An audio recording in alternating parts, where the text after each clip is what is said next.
Stave 1. Marley's Ghost. Marley was dead to begin with. There is no doubt whatever about that. The register of his burial was signed by the clergyman, the clerk, the undertaker, and the chief mourner. Scrooge signed it. And Scrooge's name was good upon change for anything he chose to put his hand to. Old Marley was dead as a door now. Mind, I don't mean to say that I know of my own knowledge what there is particularly dead about a doornail. I might have been inclined myself to regard a coffin nail as the deadest piece of ironmongery in the trade, but the wisdom of the ancestors is in the simile. The wisdom of the ancestors is in the simile, and my unhallowed hands shall not disturb it, or the country's done for. You will, therefore, permit me to repeat emphatically that Marley was dead as a doornail. Scrooge knew he was dead? Of course he did. How could it be otherwise? Scrooge and he were partners for I don't know how many years.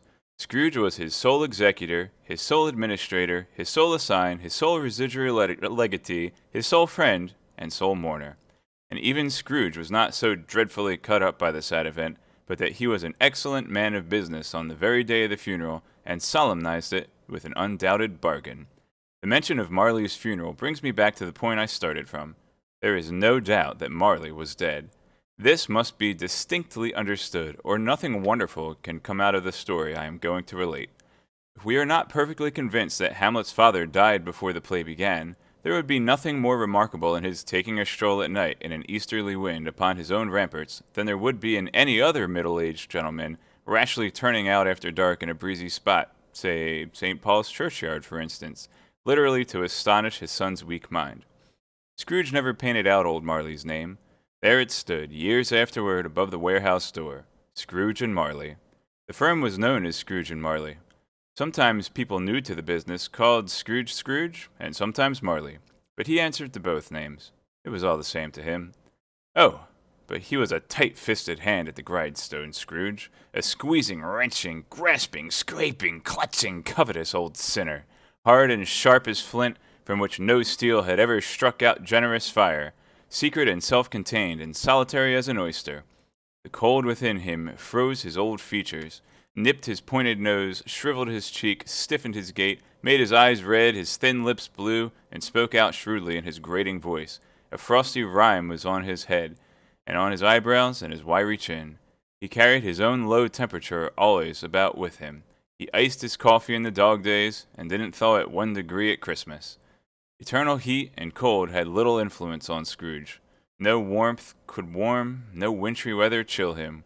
No wind that blew was bitterer than he. No falling snow was more intent upon its purpose. No pelting rain less open to entreaty. Foul weather didn't know where to have him. The heaviest rain and snow and hail and sleet could boast of the advantage over him in only one respect. They often came down handsomely, and Scrooge never did. Nobody ever stopped him in the street to say, with gladsome looks, "My dear Scrooge, how are you? When will you come to see me?" No beggars implored him to bestow a trifle. No children asked him what it was o'clock. No man or woman ever once in all his life inquired the way to such and such a place of Scrooge. Even the blind men's dogs appeared to know him, and when they saw him coming on, would tug their owners into doorways and up courts, and then would wag their tails as though they said, "No eye at all is better than an evil eye, dark master." What did Scrooge care? It was the very thing he liked, to edge his way along the crowded path of life, warning all human sympathy to keep its distance, was what the knowing ones called nuts to Scrooge. Once upon a time, of all the good days in the year, on Christmas Eve, old Scrooge sat busy in his counting-house. It was cold, bleak, biting weather, foggy withal, and he could hear the people in the court outside go wheezing up and down, beating their hands upon their breasts and stamping their feet upon the pavement stones to warm them. City blocks had only just gone 3, but it was quite dark already. It had not been lighted all day, and candles were flaring in the windows of the neighboring offices, like ruddy smears upon the palpable brown air. The fog came pouring in at every chink and keyhole, and was so dense without that although the court was of the narrowest, the houses opposite were mere phantoms. To say the dingy cloud came drooping down, obscuring everything, one might have thought that nature lived hard by, and was brewing on a large scale. The door of Scrooge's counting-house was open. that he might keep his eye upon his clerk, who, in a dismal little cell beyond a sort of tank, was copying letters. Scrooge had a very small fire, but the clerk's fire was so very much smaller that it looked like one coal. But he couldn't replenish it, for Scrooge kept the coal box in his own room, and so surely as the clerk came in with the shovel, the master predicted that it would be necessary for them to part.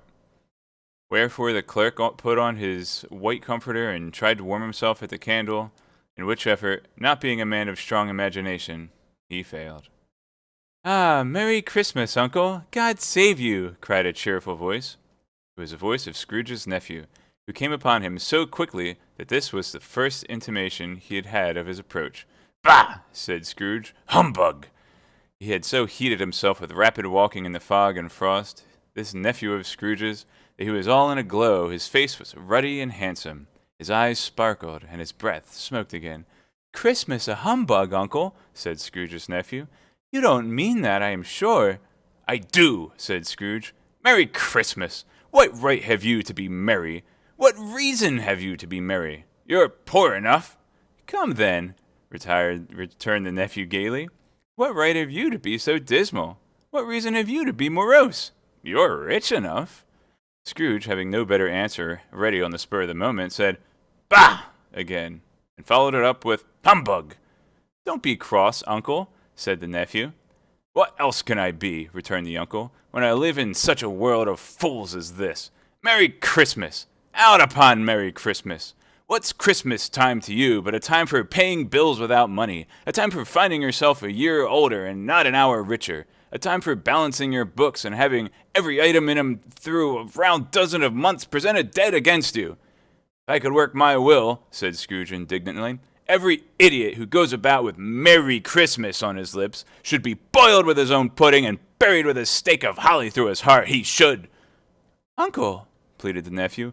"Nephew," returned the uncle sternly, "keep Christmas in your own way, and let me keep it in mine."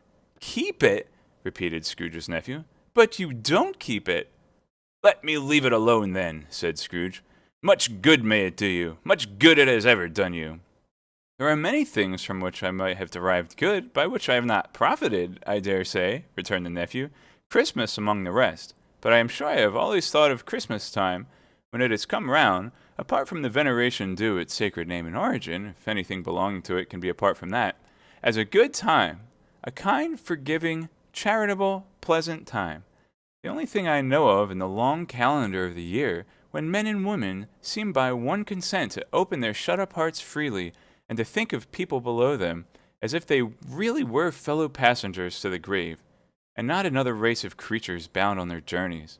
And therefore, Uncle, though it has never put a scrap of gold or silver in my pocket, I believe that it has done me good, and will do me good, and I say, God bless it."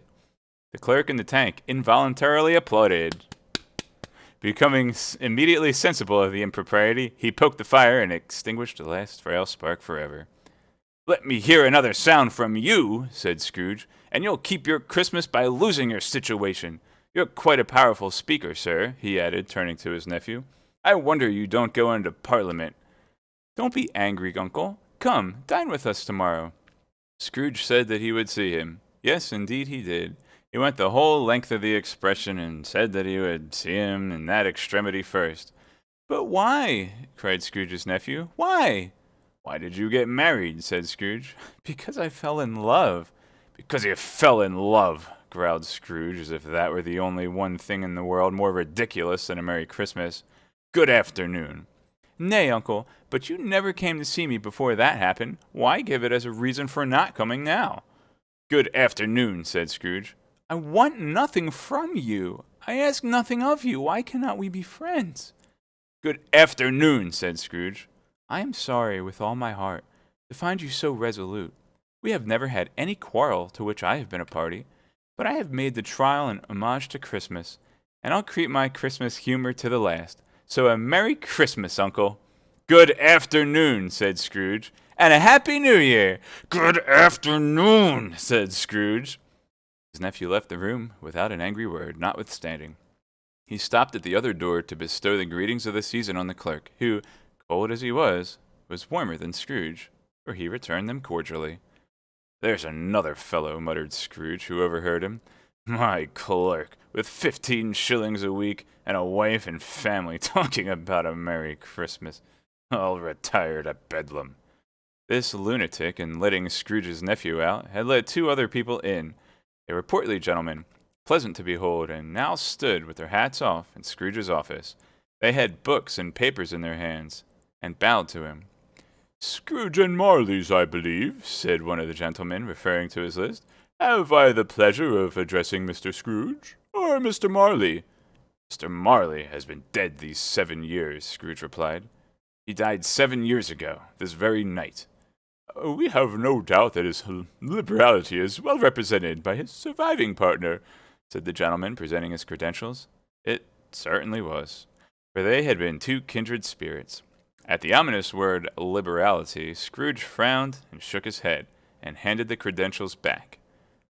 "At this festive season of the year, Mr. Scrooge," said the gentleman, taking up a pen, "it is more than usually desirable that we should make some slight provision for the poor and destitute, who suffer greatly at the present time.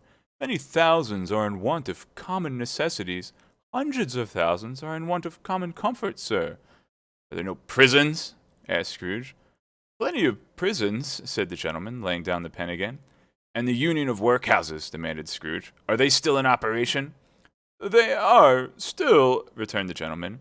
"I wish I could say they were not." "The treadmill and the poor law are in full vigor, then?" said Scrooge. "Both very busy, sir." "Oh! Huh! I was afraid from what you said at first that something had occurred to stop them in their useful course," said Scrooge.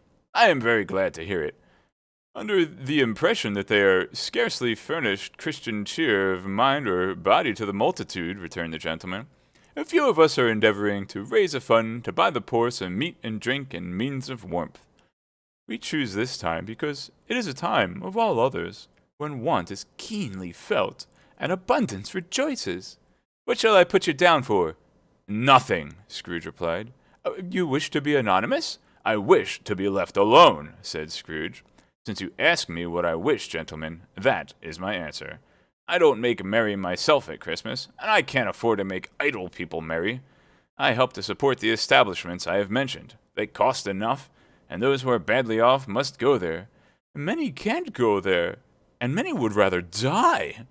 "If they would rather die," said Scrooge, "they had better do it and decrease the surplus population. Besides, excuse me, I don't know that." "But you might know it," observed the gentleman. "It's not my business," Scrooge returned. "It's enough for a man to understand his own business and not to interfere with other people's. Mine occupies me constantly. Good afternoon, gentlemen." Seeing clearly that it would be useless to pursue their point, the gentleman withdrew. Scrooge resumed his labors with an improved opinion of himself and a more facetious temper.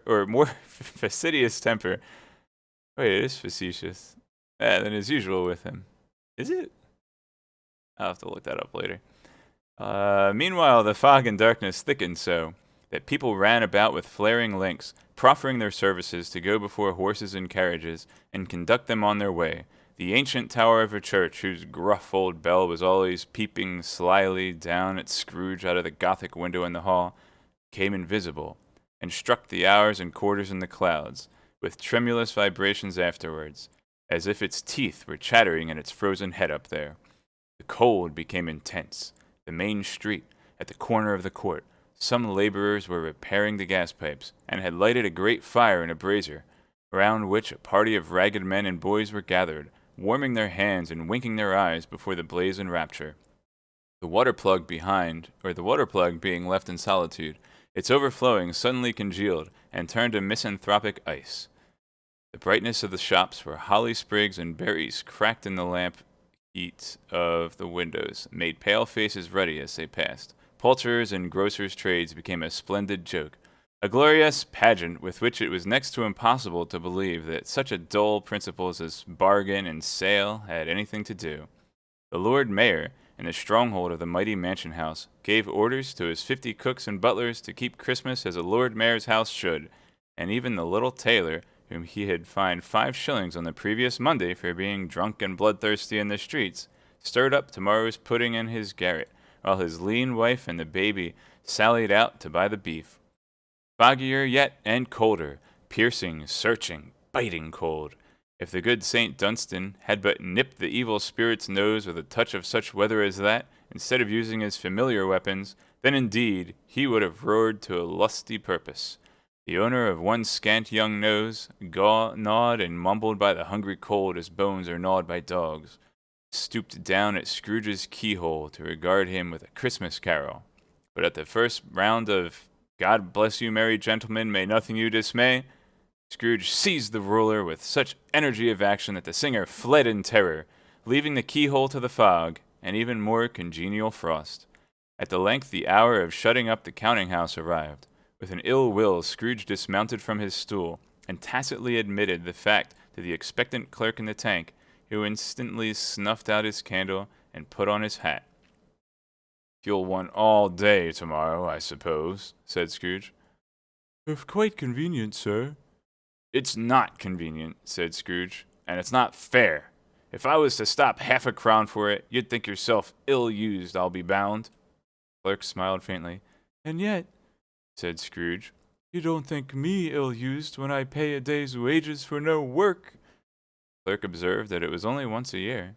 "A poor excuse for picking a man's pocket every 25th of December," said Scrooge, buttoning his greatcoat to the chin. "But I suppose you must have the whole day. Be here all the earlier next morning." The clerk promised that he would, and Scrooge walked out with a growl. The office was closed in a twinkling, and the clerk, with the long ends of his white comforter dangling below his waist, for he boasted no greatcoat, went down a slide on Cornhill, and at the end of the lane of boys 20 times in honor of its being Christmas Eve, and then ran home to Camden Town as hard as he could pelt to play at Blindman's Bluff. Scrooge took his melancholy dinner in his usual melancholy tavern, and having read all the newspapers, and beguiled the rest of the evening with his banker's book, went home to bed. He lived in chambers which had once belonged to his deceased partner. They were a gloomy suite of rooms in a lowering pile of building up of a yard, where it had so little business to be that one could scarcely help fancying it must have run there when it was a young house, playing at hide-and-seek with other houses, and have forgotten the way out again. It was old enough now, and dreary enough, for nobody lived in it but Scrooge, the other rooms being all let out as offices. The yard was so dark that even Scrooge, who knew its every stone, was fain to grope with his hands. The fog and frost so hung about the black old gateway of the house that it seemed as if the genius of the weather sat in mournful meditation on the threshold. Now, it is a fact that there is nothing at all particular about the knocker on the door, except that it was very large. It is also a fact that Scrooge had seen it night and morning during his whole residence in that place. Also that Scrooge had as little of what is called fancy about him as any man in the city of London, even including, which is a bold word, the corporation, aldermen, and livery. Let it also be borne in mind that Scrooge had not bestowed one thought on Marley since his last mention of his 7 years dead partner that afternoon. And then let any man explain to me, if he can, how it happened that Scrooge, having his key in the lock of the door, saw in the knocker, without its undergoing any intermediate process of change, not a knocker, Marley's face. Marley's face was not an impenetrable shadow as the other objects in the yard were, but had a dismal light about it, like a bad lobster in a dark cellar. It was not angry or ferocious, but looked at Scrooge as Marley used to look, with ghostly spectacles turned up on its ghostly forehead. The hair was curiously stirred as if by breath or hot air, and though his eyes were wide open, they were perfectly motionless. That, and its livid color, made it horrible. But its horror seemed to be in spite of the face, and beyond its control rather than a part of its own expression. As Scrooge looked fixedly at this phenomenon, it was a knocker again. To show that he was not startled, or that his blood was not conscious of a terrible sensation to which it had been a stranger from infancy, would be untrue. But he put his hand upon the key he had relinquished, turned it sturdily, walked in, and lighted his candle. He did pause with a moment's irresolution before he shut the door, and he did look cautiously behind it first, as if he half expected to be terrified with the sight of Marley's pigtails sticking out into the hall. But there was nothing on the back of the door, except the screws and nuts that held the knocker on. So he said, "Pooh, pooh," and closed it with a bang. The sound resounded through the house like thunder. Every room above and every cask in the wine merchant's cellars below appeared to have a separate peal of echoes of its own. Scrooge was not a man to be frightened by echoes. He fastened the door and walked across the hall and up the stairs, slowly too, trimming his candle as he went. You may think vaguely about driving a coach and six up a good old flight of stairs or throwing a bad young Act of Parliament, but I mean to say you might have got a hearse up that staircase and taken it broadways, with the splinter bar towards the wall and the door towards the balustrades, and done it easy. There was plenty of width for that, and room to spare, which is perhaps the reason why Scrooge thought he saw a locomotive hearse going on before him in the gloom. Half a dozen gas lamps out of the street wouldn't have lighted the entry too well, so you may suppose that it was pretty dark with Scrooge's dip. Up Scrooge went, not caring a button for that. Darkness is cheap, and Scrooge liked it. But before he shut his heavy door, he walked through his room to see that all was right. He had just enough recollection of the face to desire to do that. Sitting room, bedroom, lumber room, all as they should be. Nobody under the table, nobody under the sofa, a small fire in the grate, spoon and basin ready, and the little saucepan of gruel, Scrooge had a cold in his head, upon the hob. Nobody under the bed, nobody in the closet, nobody in his dressing gown, which was hanging up in a suspicious attitude against the wall. Lumber room as usual. Old fire guard, old shoes, 2 fish baskets, a washing stand on 3 legs, and a poker. Quite satisfied, he closed his door, and locked himself in. Double locked himself in, which was not his custom. Thus secured against surprise, he took off his cravat, put on his dressing gown and slippers, and his nightcap, and sat down before the fire to take his gruel. It was a very low fire indeed, nothing on such a bitter night. He was obligated to sit close to it and brood over it before he could extract the least sensation of warmth from such a handful of fuel. The fireplace was an old one, built by some Dutch merchant long ago, and paved all around with quaint Dutch tiles designed to illustrate the scriptures. There were Cains and Abels, Pharaoh's daughters, Queens of Sheba, angelic messengers descending through the air on the clouds like feather beds, Abrahams, Belshazzars, apostles putting off to sea in their butter boats, hundreds of figures to attract his thoughts. And yet that face of Marley, 7 years dead, came like the ancient prophet's rod, and swallowed up the whole. If each smooth tile had been a blank at first, with power to shape some picture on its surface from the disjointed fragments of his thoughts, there would have been a copy of old Marley's head on every one. "Humbug!" said Scrooge, and walked across the room. After several turns, he sat down again as he threw his head back in the chair. His glance happened to rest upon a bell, a disused bell that hung in the room and communicated for some purpose now forgotten, with a chamber in the highest story of the building. It was with great astonishment and with a strange, inexplicable dread that, as he looked, he saw this bell begin to swing. It swung so softly in the outset that it scarcely made a sound, but soon it rang out loudly, and so did every bell in the house. This might have lasted half a minute or a minute, but it seemed an hour. The bells ceased as they had begun, together. They were succeeded by a clanking noise deep down below, as if some person were dragging a heavy chain over the casks in the wine merchant's cellar. Scrooge then remembered to have heard that ghosts in haunted houses were described as dragging chains. The cellar door flew open with a booming sound, and then he heard the noise much louder on the floors below. Then coming up the stairs, then coming straight toward his door. "It's humbug still," said Scrooge. "I won't believe it." His color changed, though, when without a pause it came on through the heavy door and passed into the room before his eyes. On its coming in, the dying flame leaped up as though it cried, "I know him, Marley's ghost," and fell again. The same face, the very same. Marley in his pigtail, usual waistcoat, tights and boots, the tassels on the latter bristling like his pigtail, and his coat skirts, and the hair upon his head. The chain he drew was clasped about his middle. It was long and wound about him like a tail, and it was made, for Scrooge observed it closely, of cash boxes, keys, padlocks, ledgers, deeds, and heavy purses wrought in steel. His body was transparent, so that Scrooge, observing him and looking through his waistcoat, could see the 2 buttons on his coat behind. Scrooge had often heard it said that Marley had no bowels, but he had never believed it until now. No, nor did he believe it even now.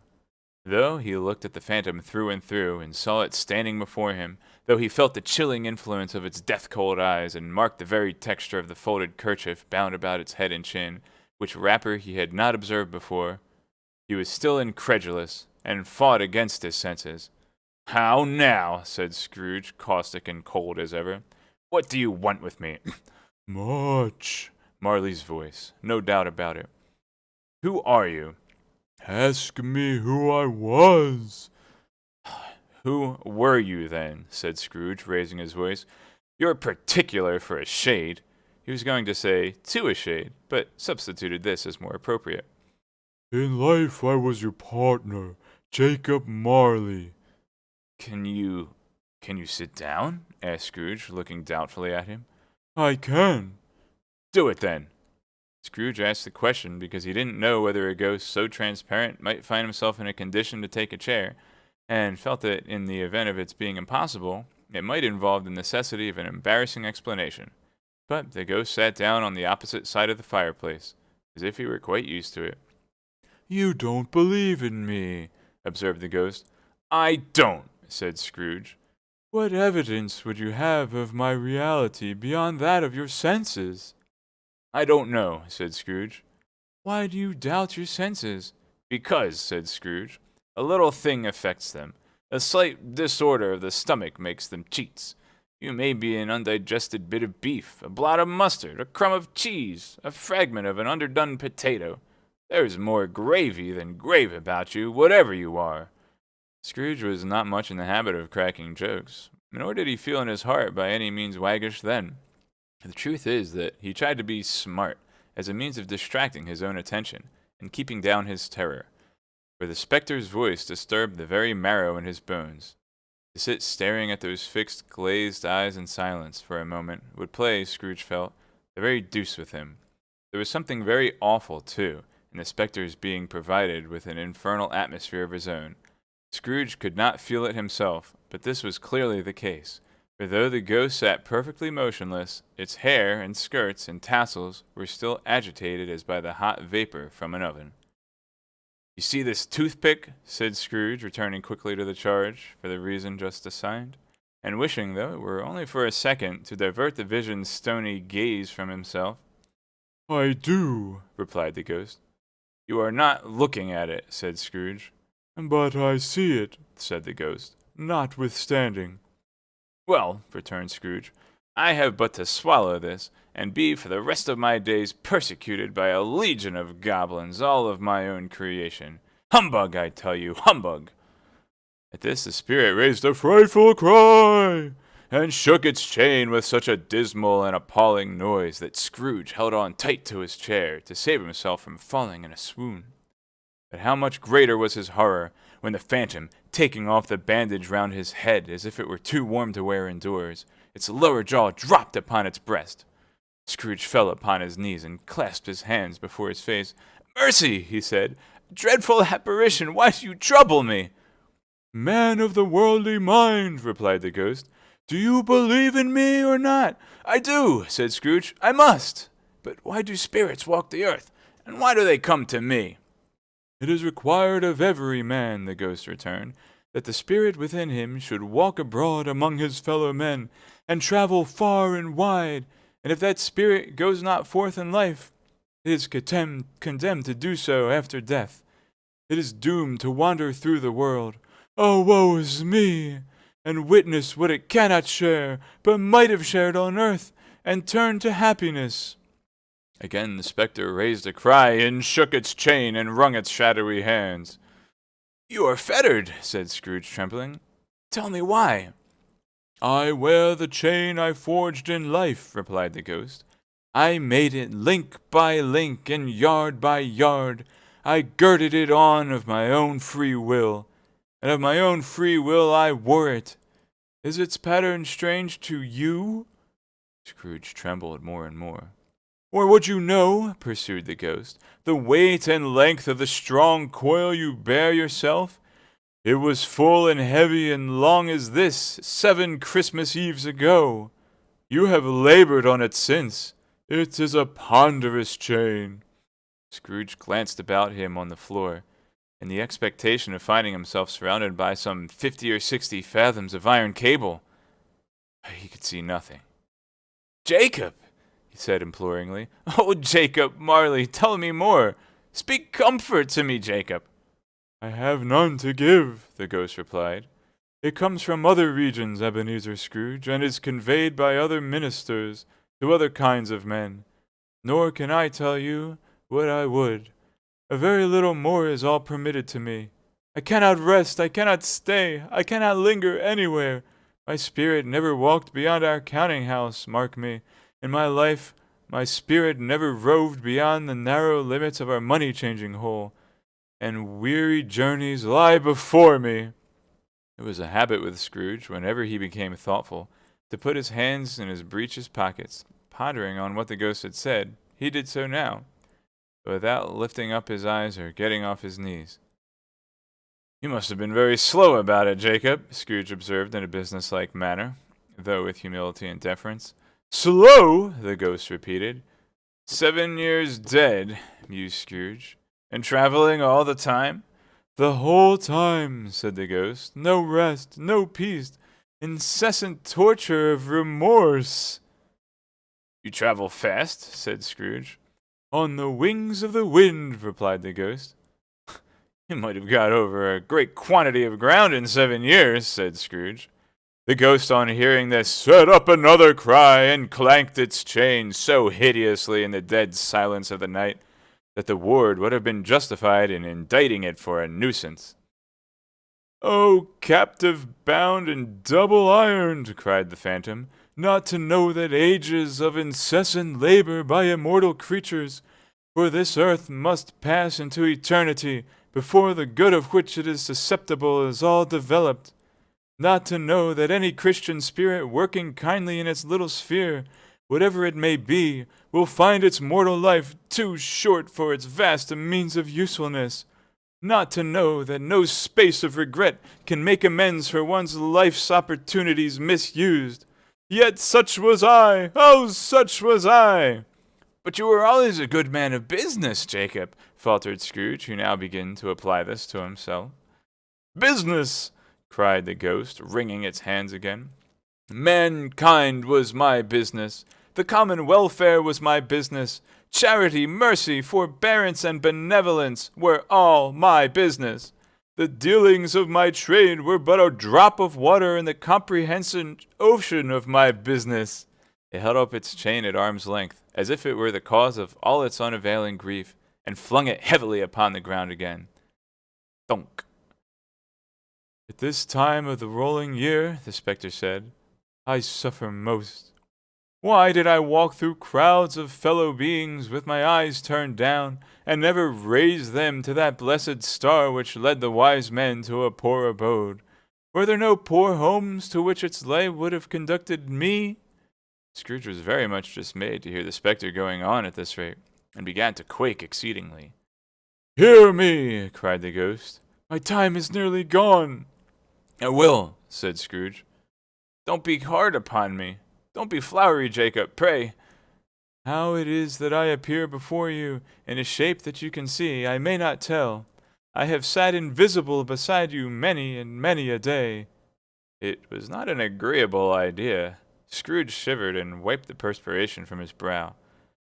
"That is no light part of my penance," pursued the ghost. "I am here tonight to warn you that you have yet a chance and hope of escaping my fate. A chance and hope of my procuring, Ebenezer." "You are always a good friend to me," said Scrooge. "Thank ye." "You will be haunted," resumed the ghost, "by 3 spirits." Scrooge's countenance fell almost as low as the ghost's had done.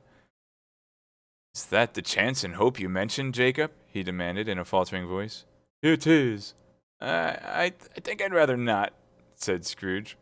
"Without their visits," said the ghost, "you cannot hope to shun the path I tread. Expect the first tomorrow, when the bell tolls one. Couldn't I take 'em all at once and have it over, Jacob? Hinted Scrooge. Expect the sound of the next night at the same hour, the third upon the night, when the last stroke of 12 has ceased to vibrate. Look to see me no more, and look that for your own sake you remember what has passed between us.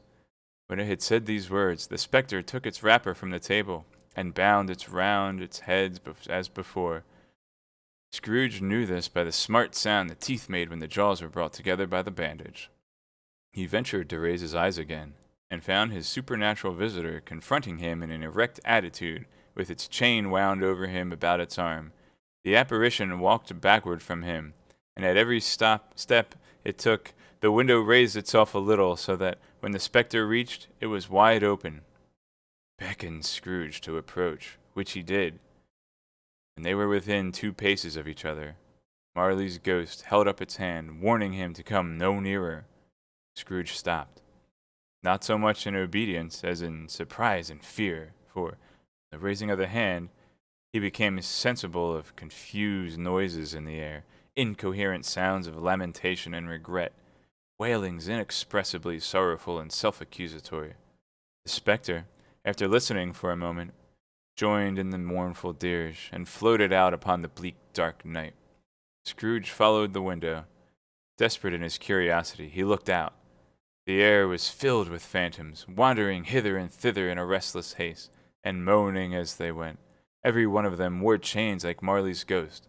Some few, they might be guilty governments, were linked together. None were free. Many had been personally known to Scrooge in their lives. He had been quite familiar with one old ghost in a white waistcoat with a monstrous iron safe attached to its ankle, who cried piteously at being unable to assist a wretched woman with an infant whom it saw below upon a doorstep.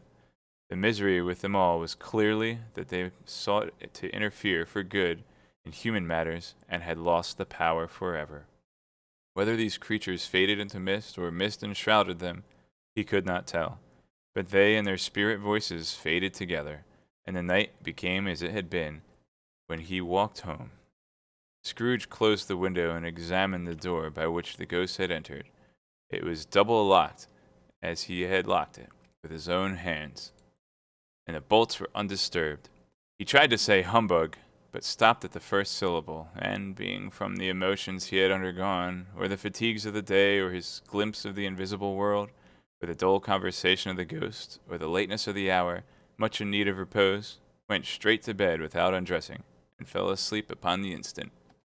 Oh, nice, 43-second time save. Good job, guys. Hey, thanks for the bits, Ufir. Whoa, thanks for the bits, exact same.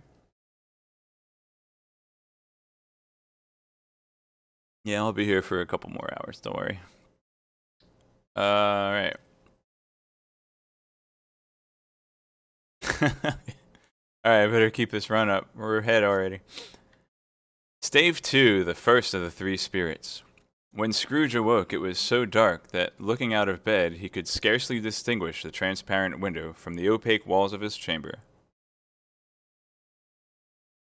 What's up, CPU Geek? Thanks for the bits. And Vitor. He was endeavoring to pierce the darkness with his ferret eyes when the chimes of a neighboring church struck the 4 quarters, so he listened for the hour. To his great astonishment, the heavy bell went on from 6 to 7 and from 7 to 8, regularly up to 12, then stopped. 12! It was past 2 when he went to bed. The clock was wrong. An icicle must have got into the works. 12. He touched the spring of his repeater to correct this most preposterous clock. Its rapid little pulse beat 12 and stopped. Why, it isn't possible, said Scrooge, that I can have slept through a whole day and far into another night. It isn't possible that anything has happened to the sun, and this is 12 at noon. The idea being an alarming one, he scrambled out of bed and groped his way to the window. He was obliged to rub the frost off with the sleeve of his dressing gown before he could see anything, and could see very little then. All he could make out was that it was still very foggy and extremely cold, and that there was no noise of people running to and fro, and making a great stir, as there unquestionably would have been if night had beaten off bright day, and taken possession of the world. This was a great relief, because 3 days after the sight of the first exchange paid to Mr. Ebenezer Scrooge or his order and so forth would have become a mere United States security if there were no days to count by. Scrooge went to bed again, and thought, and thought, and thought it over and over, and could make nothing of it. The more he thought, the more he perplexed he was, and the more he endeavored not to think, the more he thought. Marley's ghost bothered him exceedingly. Every time he resolved within himself, after mature inquiry, that it was all a dream, his mind flew back again, like a strong spring released, to its first position, and presented the same problem to be worked all through. Was it a dream, or not? Scrooge lay in this state until the chime had gone 3/4 more, when he remembered, on a sudden, that the ghost had warned him of a visitation when the bell tolled 1. He resolved to lie awake until the hour was past, and, considering that he could no more go to sleep than go to heaven, this was perhaps the wisest resolution in his power. The quarter was so long that he was more than once convinced he must have sunk into a doze unconsciously and missed the clock. At length it broke open his listening ear. Ding dong. 1/4 past, said Scrooge, counting. Ding dong. 1/2 past, said Scrooge. Ding dong. 1/4 to it, said Scrooge. Ding dong. The hour itself, said Scrooge triumphantly, and nothing else. He spoke before the hour bell sounded, which it now did with a deep, dull, hollow, melancholy 1. Light flashed up in the room upon the instant, and the curtains of his bed were drawn. The curtains of his bed were drawn aside, I tell you, by a hand, not the curtains at his feet or the curtains at his back, but those to which his face was addressed. The curtains of his bed were drawn aside, and Scrooge, starting up into a half-recumbent attitude, found himself face to face with the unearthly visitor who drew them. As close to it as I am now to you, and I am standing in the spirit at your elbow. It was a strange figure, like a child, yet not so like a child, as like an old man, viewed through some supernatural medium which gave him the appearance of having receded from the view and being diminished to a child's proportions. Its hair, which hung about its neck and down its back, was white, as if with age, and yet the face had not a wrinkle in it, and the tenderest bloom was on its skin. The arms were very long and muscular, the hands the same, as if its hold were of uncommon strength. Its legs and feet, most delicately formed, were, like those upper members, bare. It wore a tunic of the purest white, and round its waist was bound a lustrous belt, the sheen of which was beautiful. It held a branch of fresh green holly in its hand, and, in singular contradiction of that wintry emblem, had its dress trimmed with summer flowers. But the strangest thing about it was, that from the crown of its head there sprang a bright sheer jet of light by which all this was visible, and which was doubtless the occasion of its using, in its duller moments, a great extinguisher for a cap, which it now held under its arm. Even this, though, when Scrooge looked at it with increasing steadiness, was not its strangest quality. For as its belt sparkled and glittered, now in one part and now in another, and what was light on one instant, at another time was dark, so the figure itself fluctuated in its distinctness, being now a thing with one arm, now with one leg, or now with 20 legs, now a pair of legs without a head, now a head without a body, of which dissolving parts no outline would be visible in the dense gloom wherein they melted away, and in the very wonder of this, it would be itself again, distinct and clear as ever. "Are you the spirit, sir, whose coming was foretold to me?" "I am." The voice was soft and gentle, singularly low, as if instead of being so close behind him it were at a distance. "Who and what are you?" Scrooge demanded. "I am the ghost of Christmas past." "Long past?" inquired Scrooge, observant of its dwarfish statue.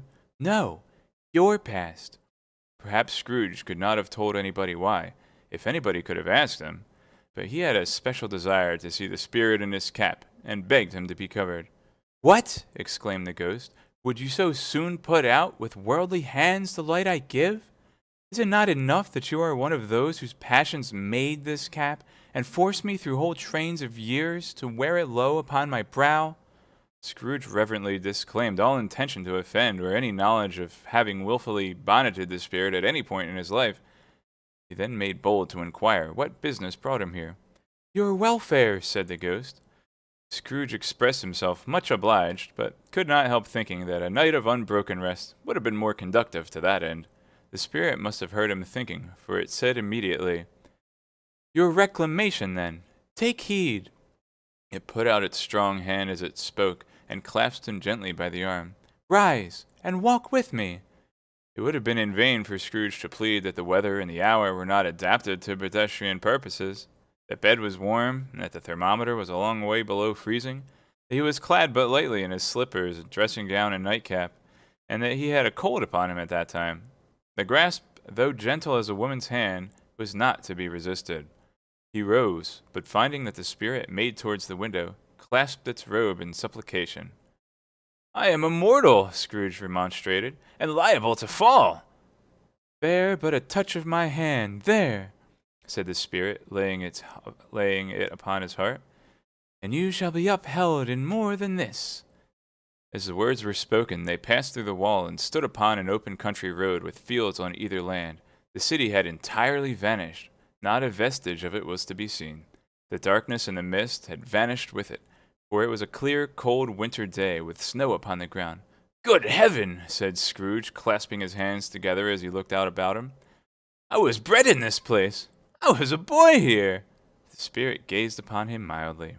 Its gentle touch, though it had been light and instantaneous, appeared still present to the old man's sense of feeling. He was conscious of 1,000 odors floating in the air, each one connected with 1,000 thoughts and hopes and joys and cares long forgotten. Your lip is trembling, said the ghost. And what is that upon your cheek? Scrooge muttered with an unusual catching in his voice that it was a pimple and begged the ghost to lead him where he would. You recollect the way? Inquired the spirit. Remember it? Cried Scrooge with fervor. I could walk it blindfold. Oh, blindfold run. Nice. Strange to have forgotten it for so many years, observed the ghost. Let us go on. They walked along the road, Scrooge recognizing every gate and post and tree, until a little market town appeared in the distance, with its bridge, its church, and winding river. Some shaggy ponies now were seen trotting toward them with boys upon their backs, who called to other boys in country gigs and carts driven by farmers. All these boys were in great spirits, and shouted to each other, till the broad fields were so full of merry music that the crisp air laughed to hear it. These are but the shadows of things that have been, said the ghost. They have no consciousness of us. The jocund travelers came on, and as they came, Scrooge knew and named them, every one. Why was he rejoiced beyond all bounds to see them? Why did his cold eye glisten and his heart leap up as they went past? Why was he filled with gladness when he heard them give each other Merry Christmas as they parted at crossroads and byways for their several homes? What was Merry Christmas to Scrooge? Out upon Merry Christmas, what good had it ever done him? The school is not quite deserted, said the ghost. A solitary child, neglected by his friends, is left there still. Scrooge said he knew it, and he sobbed. They left the high road by a well-remembered lane and soon approached a mansion of dull red brick with a little weathercock-surmounted cupola on the roof and a bell hanging in it. It was a large house, but one of broken fortunes, for the spacious offices were little used. Their walls were damp and mossy, their windows broken and their gates decayed. Fowls clucked and strutted in the stables, and the coach-houses and sheds were overrun with grass, nor was it more retentive of its ancient state within. Were entering the dreary hall and glancing through the open doors of many rooms, they found them poorly furnished, cold, and vast. There was an earthly savor in the air, chilly bareness in the place, which associated itself somehow with too much getting up by candlelight and not much to eat. They went, the ghost and Scrooge, across the hall to a door at the back of the house. It opened before them, and disclosed a long, bare, melancholy room, made barer still by lines of plain deal forms and desks. At one of these a lonely boy was reading near a feeble fire. Scrooge sat down upon a form, and wept to see his poor, forgotten self as he used to be. Not a latent echo in the house, not a squeak and scuffle from the mice being behind the paneling, not a drip from the half-thawed waterspout in the dull yard behind, not a sigh among the leafless boughs of one despondent poplar, not the idle swinging of an empty storehouse door. No, not a clicking in the fire. It fell upon the heart of Scrooge with a softening influence and gave a freer passage to his tears. The spirit touched him on the arm and pointed to his younger self, intent upon his reading. Suddenly, a man in foreign garments, wonderfully real and distinct to look at, stood outside the window with an axe stuck in his belt, leading by the bridle an ass laden with wood. "Why, it's Ali Baba!" Scrooge exclaimed in ecstasy. "It's dear old honest Ali Baba. Yes, yes, I know. One Christmas time when yonder solitary child was left here all alone, he did come, for the first time, just like that." "Poor boy, and Valentine," said Scrooge. "And his wild brother Orson. There they go. And what's his name, who would put down in his drawers asleep at the gate of Damascus? Don't you see him? And the Sultan's groom turned upside down by the genie. There he is upon his head. Serve him right. I'm glad of it. What business had he to be married to the princess?" To hear Scrooge expending all the earnestness of his nature on such subjects in a most extraordinary voice between laughing and crying, and to see his heightened and excited face, would have been a surprise to his business friends in the city, indeed.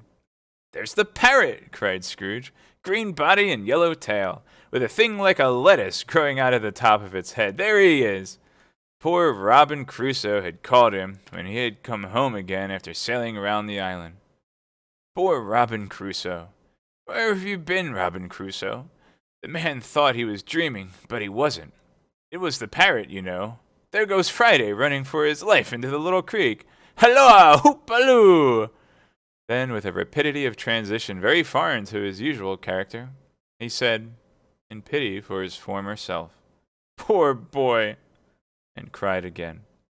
"I wish," Scrooge muttered, putting his hand in his pocket and looking about him after drying his eyes with his cuff. "But it's too late now." "What is the matter?" asked the spirit. "Nothing," said Scrooge. "Nothing. There was a boy singing a Christmas carol at my door last night. I should have liked to have given him something. That's all." The ghost smiled thoughtfully and waved its hand, saying as it did so, "Let us see another Christmas."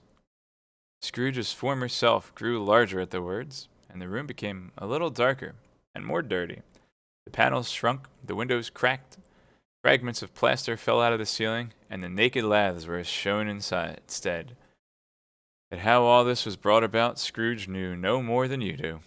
He only knew that it was quite correct, that everything had happened so, that there he was, alone again, when all the other boys had gone home for the jolly holidays.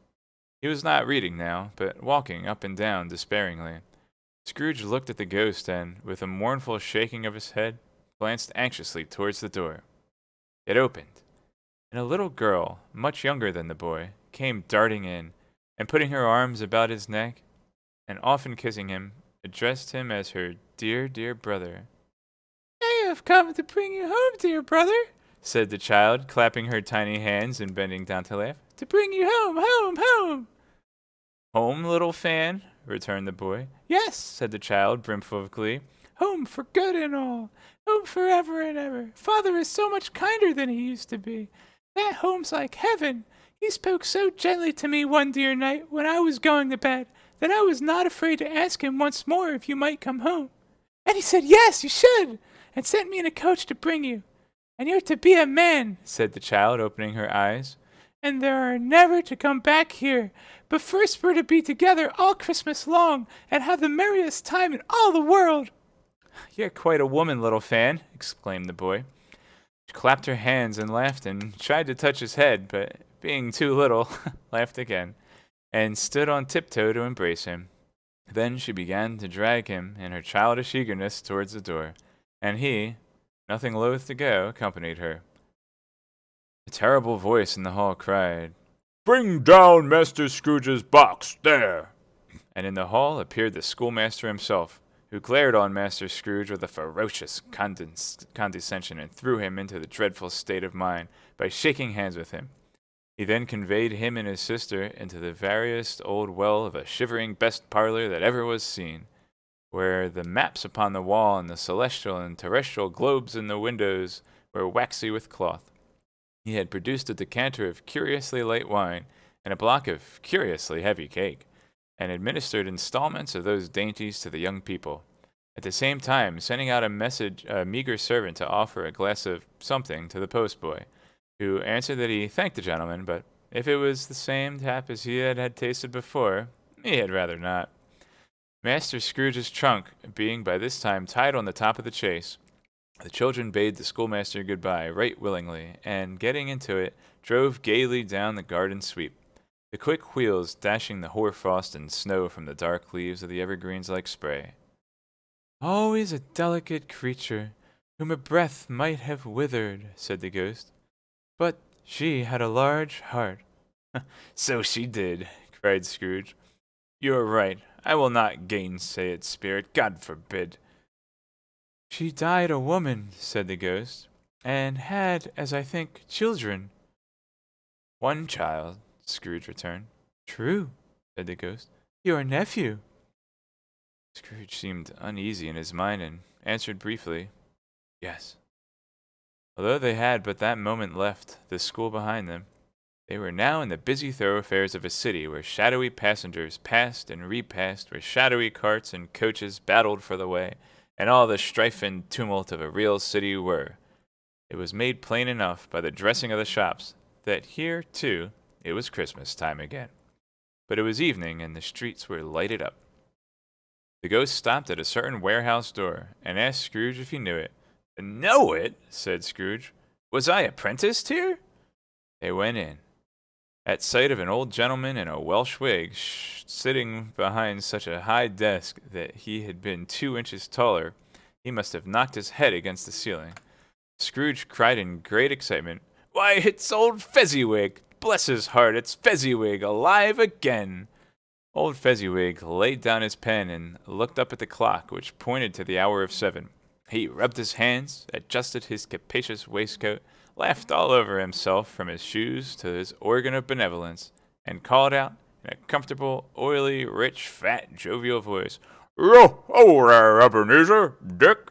Scrooge's former self, now a grown man, came briskly in, accompanied by his fellow prentice. "Dick Wilkins, to be sure," said Scrooge to the ghost. "Bless me, yes, there he is. He was very much attached to me, was Dick. Poor Dick. Dear, dear." "Yo, ho, ho, my boys," said Fezziwig. "No more work tonight. Christmas Eve, Dick. Christmas Eve, Ebenezer. Let's have the shutters up," cried old Fezziwig with a sharp clap of his hands, "before a man can say Jack Robinson." You wouldn't believe how those two fellows went at it. They charged into the street with the shutters. 1, 2, 3, had 'em up in their places. 4, 5, 6, barred 'em and pinned 'em. 7, 8, 9, and came back before you could have got to 12, panting like racehorses. "Hilly-ho!" cried old Fezziwig, skipping down from the high desk with wonderful agility. "Clear away, my lads, and let's have lots of room here. Hilly-ho, Dick! Cheer up, Ebenezer!" Clear away. There was nothing they wouldn't have cleared away or couldn't have cleared away with old Fezziwig looking on. It was done in a minute. Every movable was packed off as if it were dismissed from public life for evermore. The floor was swept and watered, the lamps trimmed, fuel was heaped upon the fire, and the warehouse was as snug and warm and dry and bright a ballroom as you would desire to see upon a winter's night. In came a fiddler with a music book, and went up to the lofty desk and made an orchestra of it, and tuned like 50 stomach aches.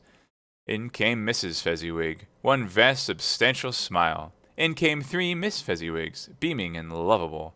In came the 6 young followers whose hearts they broke. In came all the young men and women employed in the business. In came the housemaid with her cousin, the baker. In came with her brother's particular friend of the milkman. In came the boy from over the way, who was suspected of not having board enough from his master, trying to hide himself from the girl from next door but one, who was proved to have had her ears pulled by her mistress. In they all came, one after the other, some shyly, some boldly, some gracefully, some awkwardly, some pushing, some pulling. In they all came, anyhow and everyhow. Away they all went, 20 couple at once, hands half round and back again the other way, down the middle and up again, round and round in various stages of affectionate grouping. Old top couple always turning up in the wrong place, new top couples starting off again as soon as they got there, all top couples at last, and not a bottom one to help them. When this result was brought about, old Fezziwig, clapping his hands to stop the dance, cried out, "Well done!" And the fiddler plunged his hot face into a pot of porter, specially provided for that purpose. But, scorning a rest upon his reappearance, he instantly began again, though there were no dancers yet, as if the fiddler had been carried home, exhausted on a shutter, and he were a brand new man resolved to beat him out of sight or perish. There were more dances, and there were forfeits, and more dances, and there was cake, and there was negus, and there was a great piece of cold roast, and there was a great piece of cold boiled, and there were mince pies, and plenty of beer. But the great effect of the evening came after the roast and boiled, when the fiddler, an artful dog, mind, the sort of man who knew his business better than you or I could have told it him, struck up Sir Roger de Cavalry.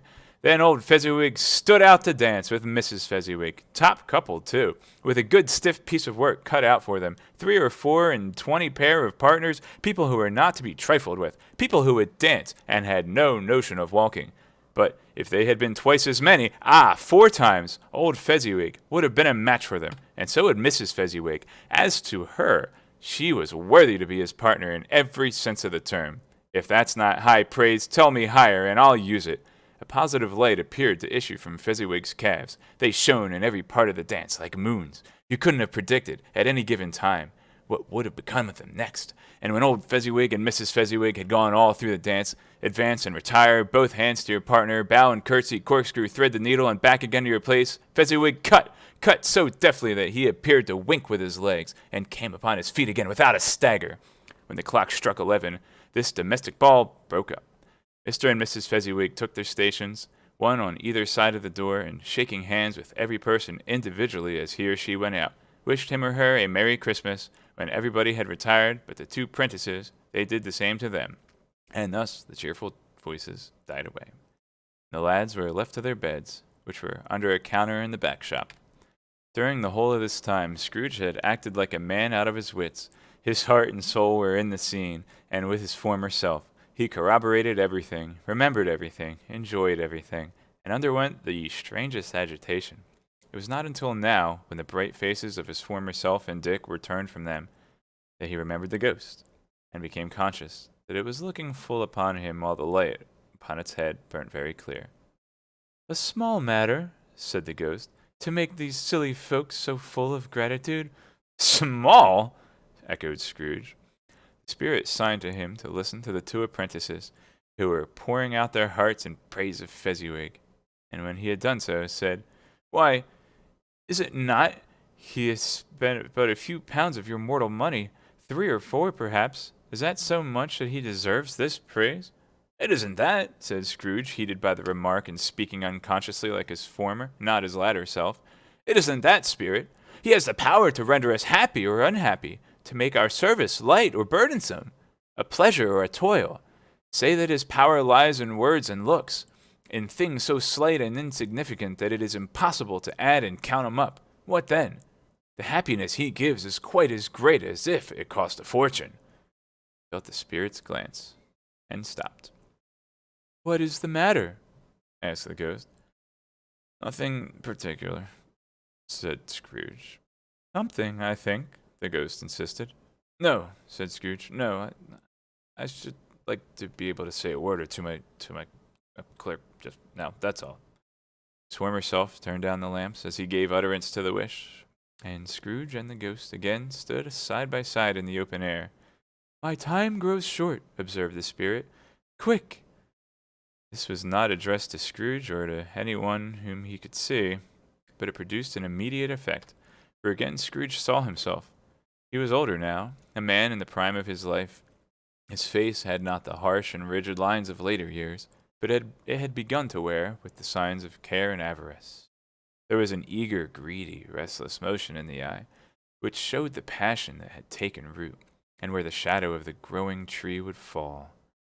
He was not alone, but sat by the side of a fair young girl in a mourning dress, in whose eyes there were tears, which sparkled in the light that shone out of the ghost of Christmas past. "It matters little," she said softly. "To you, very little.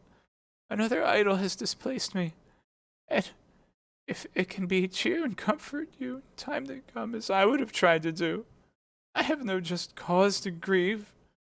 "What idol has displaced you?" he rejoined. "Golden one."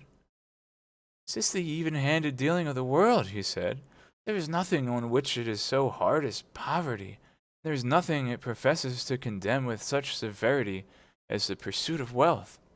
"You fear the world too much," she answered gently. "All your other hopes have merged into the hope of being beyond the chance of its sordid reproach. I have seen your nobler aspirations fall off one by one until the master passion, gain, engrosses you, have I not?" "What then?" he retorted. "Even if I have grown so much wiser, what then? I am not changed towards you." She shook her head. "Am I? Our contract is an old one. It was made when we were both poor and content to be so, until in good season we could improve our worldly fortune by our patient industry. You are changed. When it was made, you were another man." "I was a boy," he said impatiently. "Your own feeling tells you that you are not what you are," she returned. "I am. That which promised happiness when we were one in heart is fraught with misery now that we are two. How often and how keenly I have thought of this, I will not say. It is enough that I have thought of it, and can release you." "Have I ever sought release?" "In words? No, never." "In what then?" "Changed nature, in an altered spirit, in another atmosphere of life, another hope as its great end, and everything that made my love of any worth or value in your sight. If this had never been between us," said the girl, looking mildly but with steadiness upon him, "tell me, would you seek me out and try to win me now? Ah, no." He seemed to yield to the justice of this supposition in spite of himself. But he said with a struggle, "You think not?" "I would gladly think otherwise if I could," she answered. "Heaven knows, when I have learned a truth like this, I know how strong and irresistible it must be.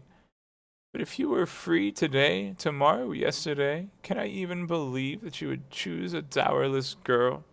You who in your very confidence with her weigh everything by gain, or choosing her, if for a moment you are false enough to your one guiding principle to do so, do I not know that your repentance and regret would surely follow? I do, and I release you. With a full heart for the love of him you once were." He was about to speak, but with her head turned from him, she resumed. "You may, the memory of what is past makes me hope you will, have pain in this, a very, very brief time, and you will dismiss the recollection of it gladly, as an unprofitable dream from which it happened well that you awoke. May you be happy in the life you have chosen." She left him, and they parted. "Spirit," said Scrooge, "show me no more. Conduct me home. Why do you delight to torture me?" "One shadow more!" exclaimed the ghost. "No more!" cried Scrooge. "No more! I don't wish to see it. Show me no more!"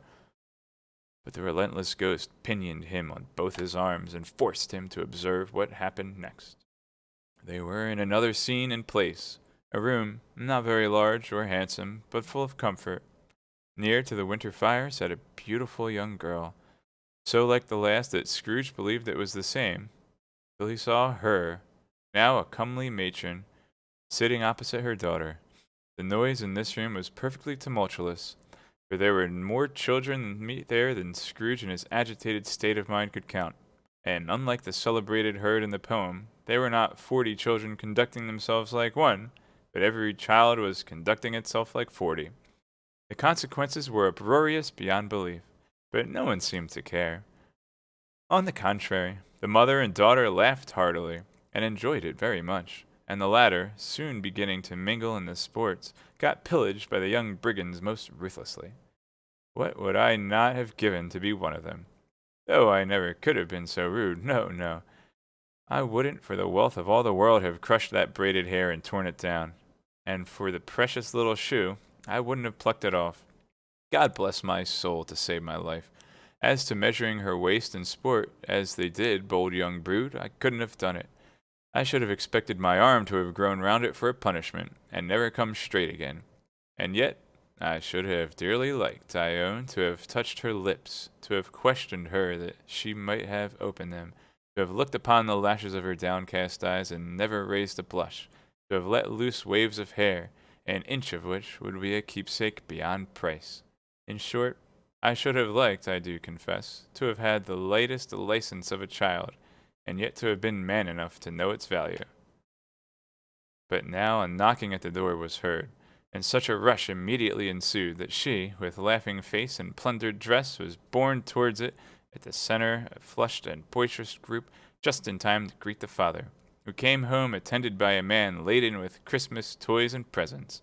Then that shouting again, then the shouting and the struggling and the onslaught that was made on the defenseless porter, the scaling him with chairs for ladders to dive into his pockets, despoil him of brown paper parcels, hold on tight by his cravat, hug him round his neck, pummel his back, kick his legs in irrepressible affection.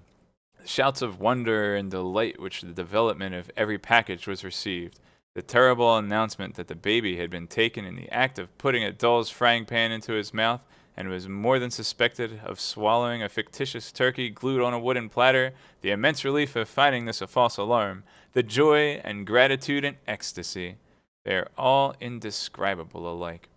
It is enough that, by degrees, the children and their emotions got out of the parlor, and by one stair at a time up to the top of the house where they went to bed, and so subsided. And now Scrooge looked on more attentively than ever, when the master of the house, having his daughter leaning fondly on him, sat down with her and her mother at his own fireside, and when he thought that such another creature, quite as graceful and as full of promise, might have called him father, and been a springtime in the haggard winter of his life, sight grew very dim indeed. Belle, said the husband, turning to his wife with a smile, I saw an old friend of yours this afternoon. Who was it? Guess. How can I? I don't know, she added in the same breath, laughing as he laughed. Mr. Scrooge. Mr. Scrooge it was. I passed his office window, and as it was not shut up, and he had a candle inside, I could scarcely help seeing him. His partner lies upon the point of death, I hear, and there he sat alone, quite alone in the world, I do believe. Spirit, said Scrooge in a broken voice, remove me from this place. I told you that these were shadows of things that have been, said the ghost. That they are what they are. Do not blame me. Remove me, Scrooge exclaimed. I cannot bear it. He turned upon the ghost, and seeing that it looked upon him with a face, in which, in some strange way, there were fragments of all the faces it had shown him, wrestled with it. Leave me! Take me back! Haunt me no longer! In the struggle, if that can be called a struggle, in which the ghost, with no visible resistance on its own part, was undisturbed by any effort of its adversary, Scrooge observed that its light was burning high and bright, and dimly connected with its influence over him. He seized the extinguisher cap, and by a sudden action pressed it down upon his head. The spirit dropped beneath it, so that the extinguisher covered its whole form. But though Scrooge pressed it down with all its force, he could not hide the light, which streamed from under it in an unbroken flood upon the ground. He was conscious of being exhausted and overcome by an irresistible drowsiness, and further of being in his own bedroom. He gave the cap a parting squeeze, in which his hand relaxed, and had barely time to reel to bed before he sank into a heavy sleep. Oh man, lost 3 seconds. Whoa, thanks for all the bits, guys. Jet's never listened to the original Christmas Carol? The Mickey Mouse one sure cuts a lot out. Yeah, most of the movie versions do. Especially in this part, Stave 3, there's a couple scenes that just don't exist in any movie version. All right. Let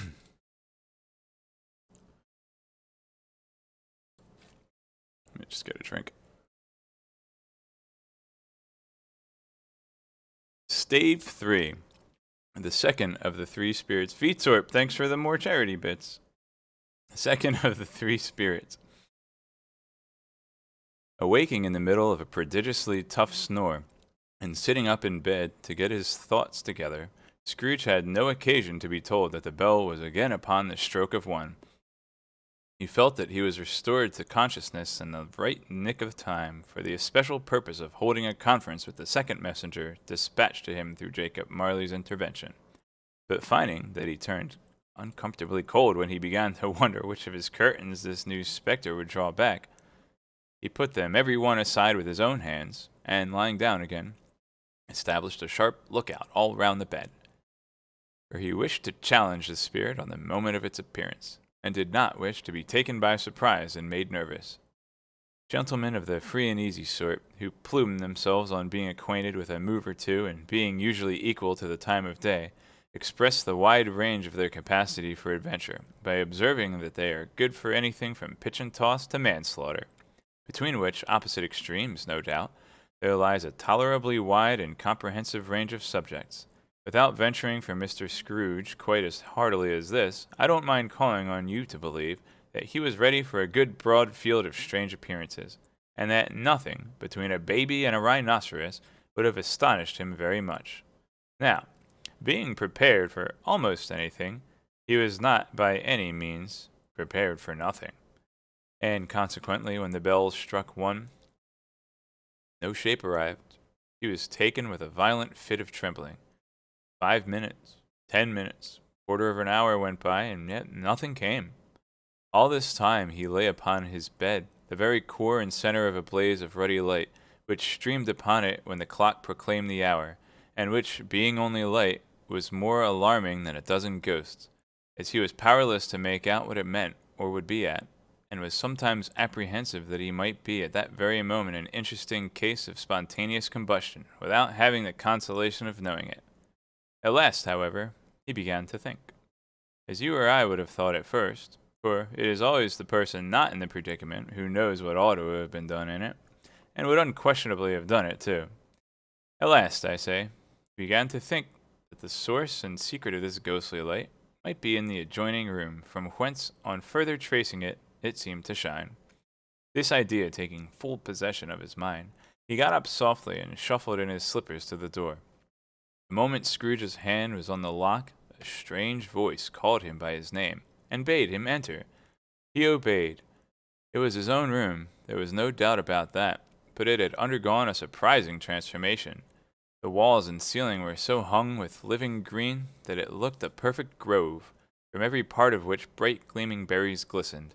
The crisp leaves of holly, mistletoe, and ivy reflected back the light, as if so many little mirrors had been scattered there, and such a mighty blaze went roaring up the chimney as that dull petrification of a hearth had never known in Scrooge's time, or Marley's, or for many and many a winter season gone. Heaped up on the floor to form a kind of throne were turkeys, geese, game, poultry, brawn, great joints of meat, sucking pigs, long wreaths of sausages, mince pies, plum puddings, barrels of oysters, red-hot chestnuts, cherry-cheeked apples, juicy oranges, luscious pears, immense with 12th cakes, and seething bowls of punch that made the chamber dim with their delicious steam. In easy state upon this couch there sat a jolly giant, glorious to see, who bore a glowing torch in the shape not unlike Pliny's horn, and held it up, high up, to shed its light on Scrooge as he came peeping round the door. "Come in!" exclaimed the ghost. "Come in and know me better, man." Scrooge entered timidly and hung his head before the spirit. He was not the dogged Scrooge had been, and though the spirit's eyes were clear and kind, he did not like to meet them. "I am the ghost of Christmas present," said the spirit. "Look upon me." Scrooge reverently did so. It was clothed in one simple deep green robe, or mantle, bordered with white fur.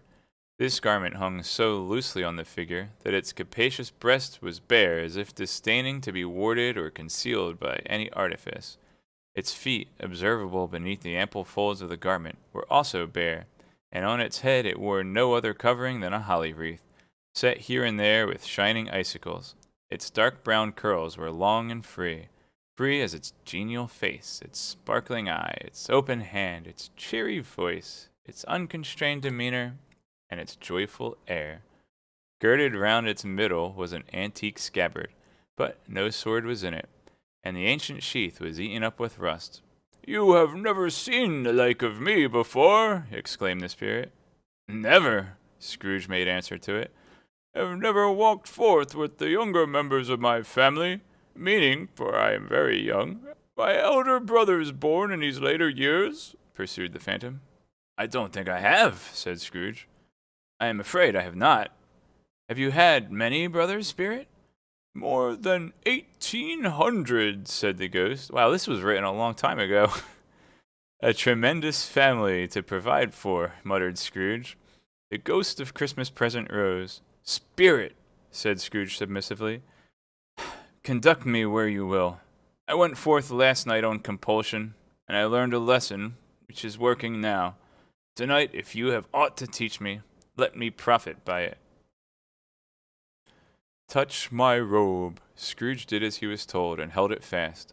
Holly, mistletoe, red berries, ivy, turkeys, geese, game, poultry, brawn, meat, pig, sausages, oysters, pies, puddings, fruit, and punch all vanished instantly. So did the room, the fire, the ruddy glow, the hour of night, and they stood in the city streets on Christmas morning, where the weather was severe, people made a rough but brisk and not unpleasant kind of music, in scraping the snow from pavement in front of their dwellings and from the tops of their houses, whence it was mad delight to the boys to see it come plumping down into the road below and splitting into artificial little snowstorms.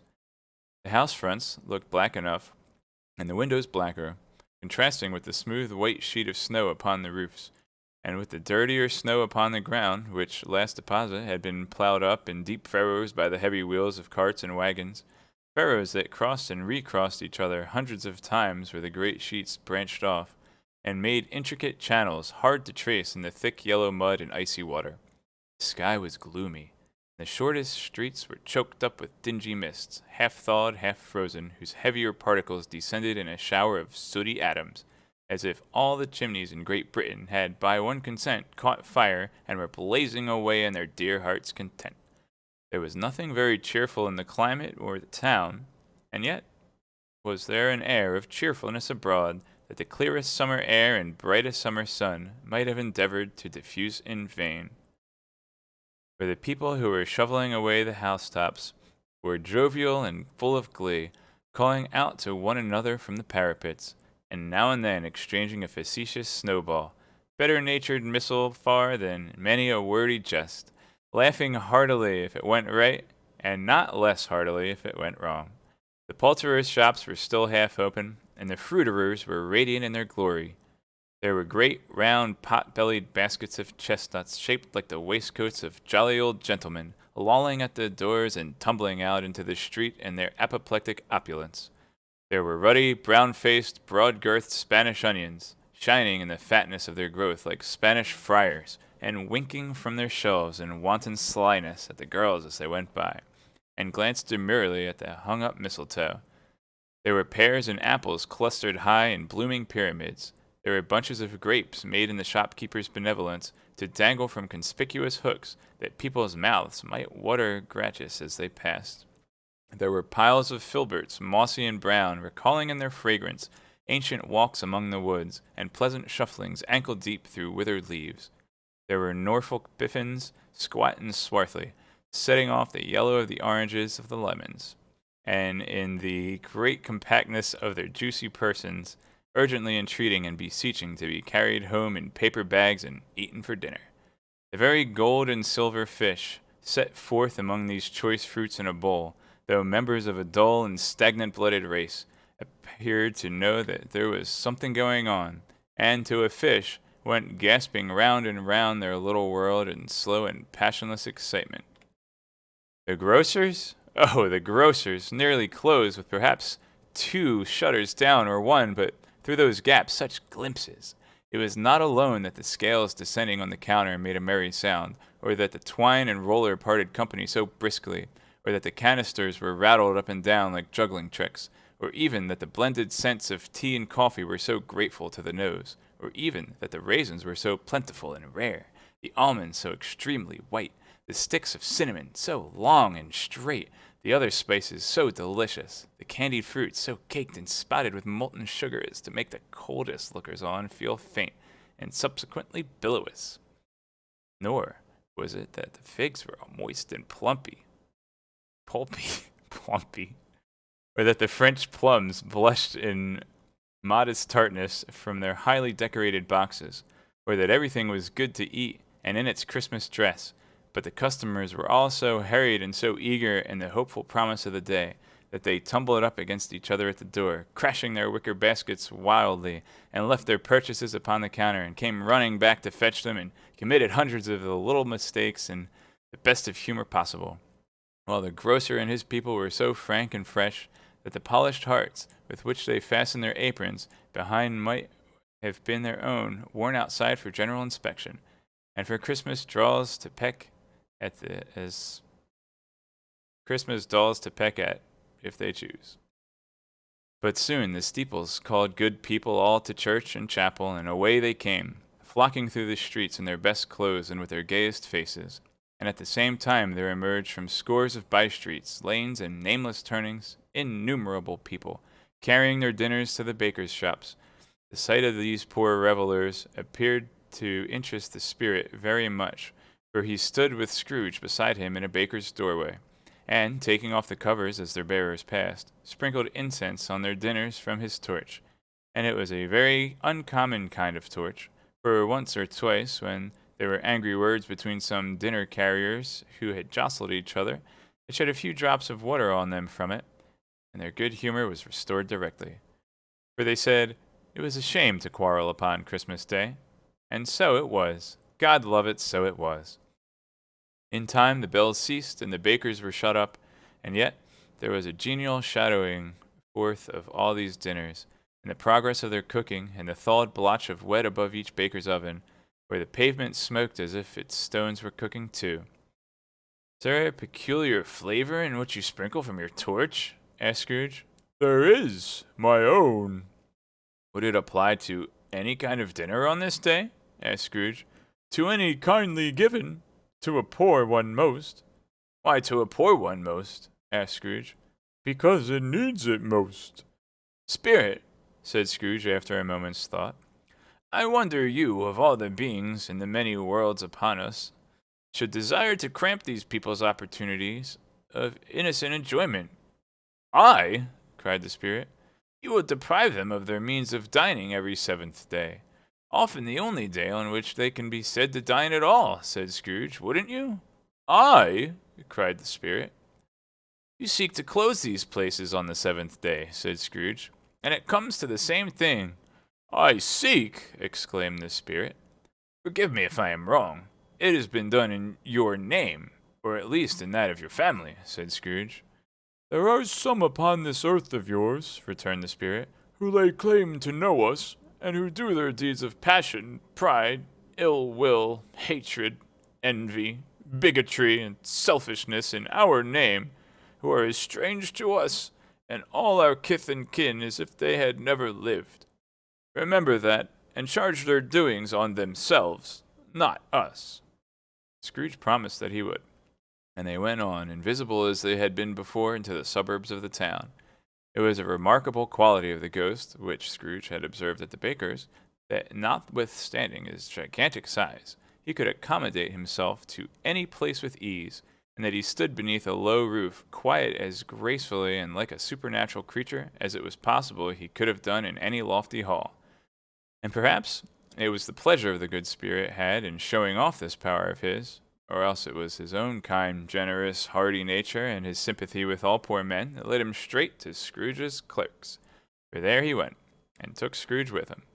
Holding to his robe, and on the threshold of the door, the spirit smiled, and stopped to bless Bob Cratchit's dwelling with the sprinklings of his torch. Think of that! Bob had but 15 bob a week himself. He pocketed on Saturdays but 15 copies of his Christian name, and yet the ghost of Christmas Present blessed his 4-roomed house.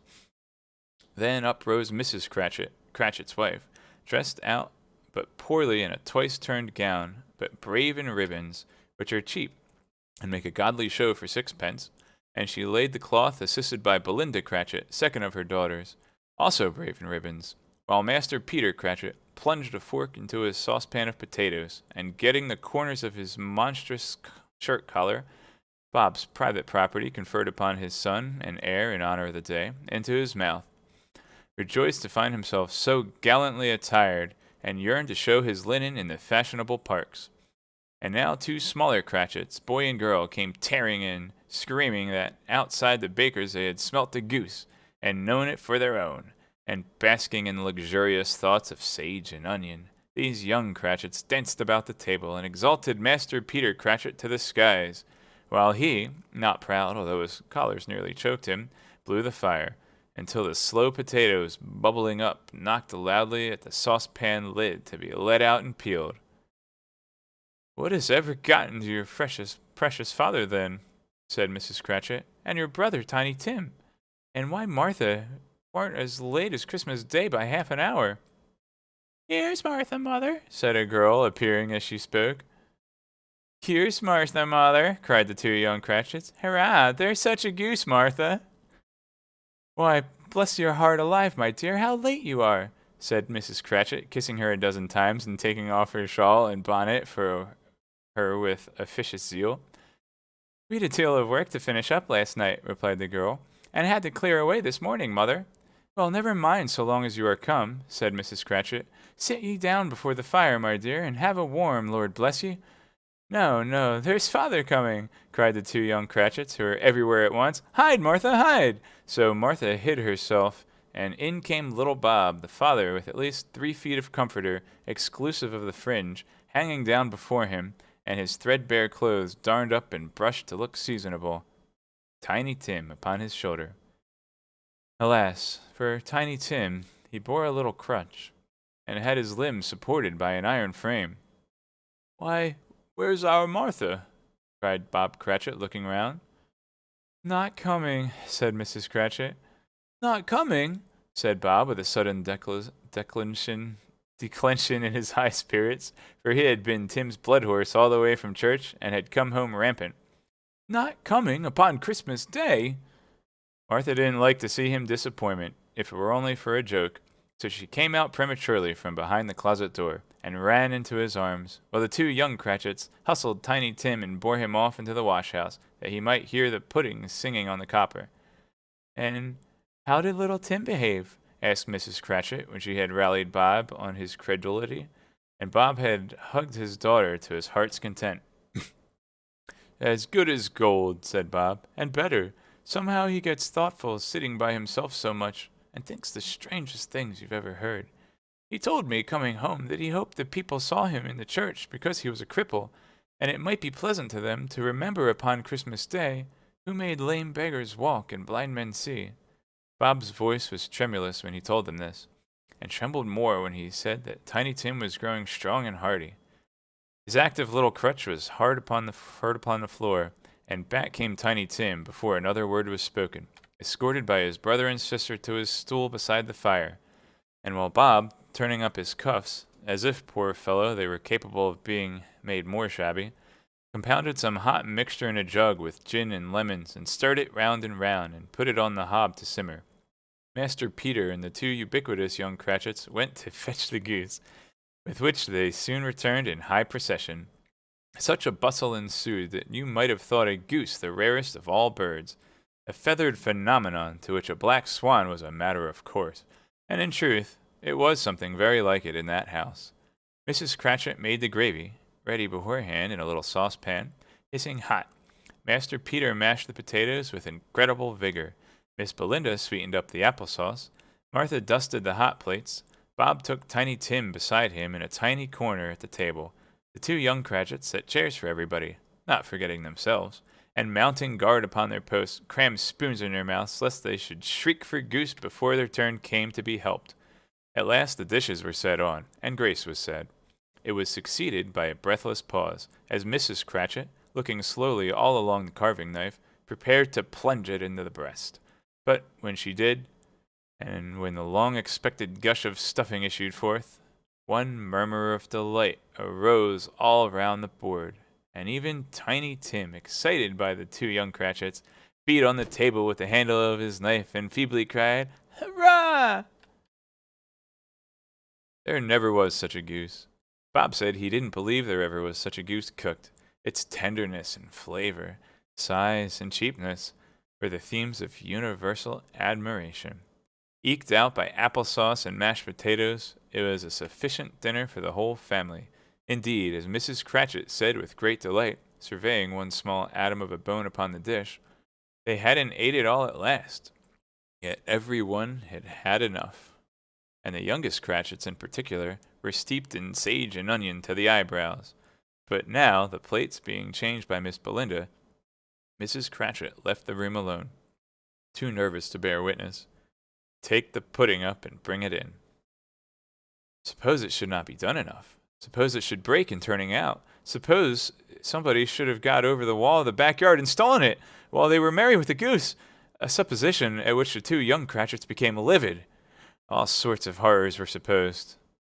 Hello, a great deal of steam. The pudding was out of the copper, and smell like a washing day. That was the cloth, a smell like an eating house and a pastry cook's next door to each other, with a laundress's next door to that. There was the pudding. In half a minute, Mrs. Cratchit entered, flushed but smiling proudly, with the pudding, like a speckled cannonball, so hard and firm, blazing in half of a quarter of ignited brandy and bedight with Christmas hollies stuck into the top. Oh, a wonderful pudding. Bob Cratchit said, and calmly too, that he regarded it as the greatest success achieved by Mrs. Cratchit since their marriage. Mrs. Cratchit said that, now the weight was off her mind, she would confess she had her doubts about the quantity of flour. Everybody had something to say about it, but nobody said or thought it was at all a small pudding for a large family. It would have been a flat heresy to do so. Any Cratchit would have blushed to hint at such a thing. At last, the dinner was all done. The cloth was cleared, the hearth swept, and the fire made up. The compound in the jug being tasted and considered perfect, apples and oranges were put upon the table, and a shovelful of chestnuts on the fire. Then all the Cratchit family drew round the hearth in what Bob Cratchit called a circle, meaning half a one. At Bob Cratchit's elbow stood the family display of glass, 2 tumblers, and a custard cup without a handle. These held the hot stuff from the jug, however, as well as golden goblets would have done, and Bob served it out with beaming looks, while the chestnuts on the fire sputtered and cracked noisily. Then Bob proposed, "A Merry Christmas to us all, my dears. God bless us." "God bless us, every one," said Tiny Tim, last of all. He sat very close to his father's side, upon his little stool. Bob held his withered little hand in his, as if he loved the child and wished to keep him by his side, and dreaded that he might be taken from him. "Spirit," said Scrooge with an interest he had never felt before, "tell me if Tiny Tim will live." "I see a vacant seat," replied the ghost, "in the poor chimney corner, and a crutch without an owner, carefully preserved. If these shadows should remain unfaltered by the future, the child will die." "No, no," said Scrooge. "Oh, no, kind spirit. Say he will be spared." "If these shadows remain unaltered by the future, none other of my race," returned the ghost, "will find him here. What then, if he be like to die? He had better do it and decrease the surplus population." Scrooge hung his head to hear his own words quoted by the spirit, and was overcome with penitence and grief. "Man," said the ghost, "if man you be in heart, not adamant forbear that wicked cant until you have discovered what the surplus is, and where it is. Will you decide what men shall live, what men shall die? It may be that in the sight of heaven you are more worthless and less fit to live than millions like this poor man's child. O God, to hear the insect of the leaf pronouncing on the too much life among his hungry brothers in the dust." Scrooge bent before the ghost's rebuke, and trembling, cast his eyes upon the ground. But he raised them speedily on hearing his own name. "Mr. Scrooge," said Bob, "I'll give you Mr. Scrooge, the founder of the feast." "Founder of the feast, indeed," cried Mrs. Cratchit, reddening. "I wish I had him here. I'd give him a piece of my mind to feast upon, and I hope he'd have a good appetite for it." "My dear," said Bob, "the children! Christmas Day!" "It should be Christmas Day, I am sure," she said, "on which one drinks the health of such an odious, stingy, hard, unfeeling man as Mr. Scrooge. You know he is, Robert. Nobody knows it better than you do, poor fellow." "My dear," was Bob's mild answer, "Christmas Day." "I'll drink his health for your sake in the days," said Mrs. Cratchit, "not for his. Long life to him, a Merry Christmas, and a Happy New Year. He'll be very merry and very happy, I have no doubt." The children drank the toast after her. It was the first of their proceedings, which had no heartiness in it.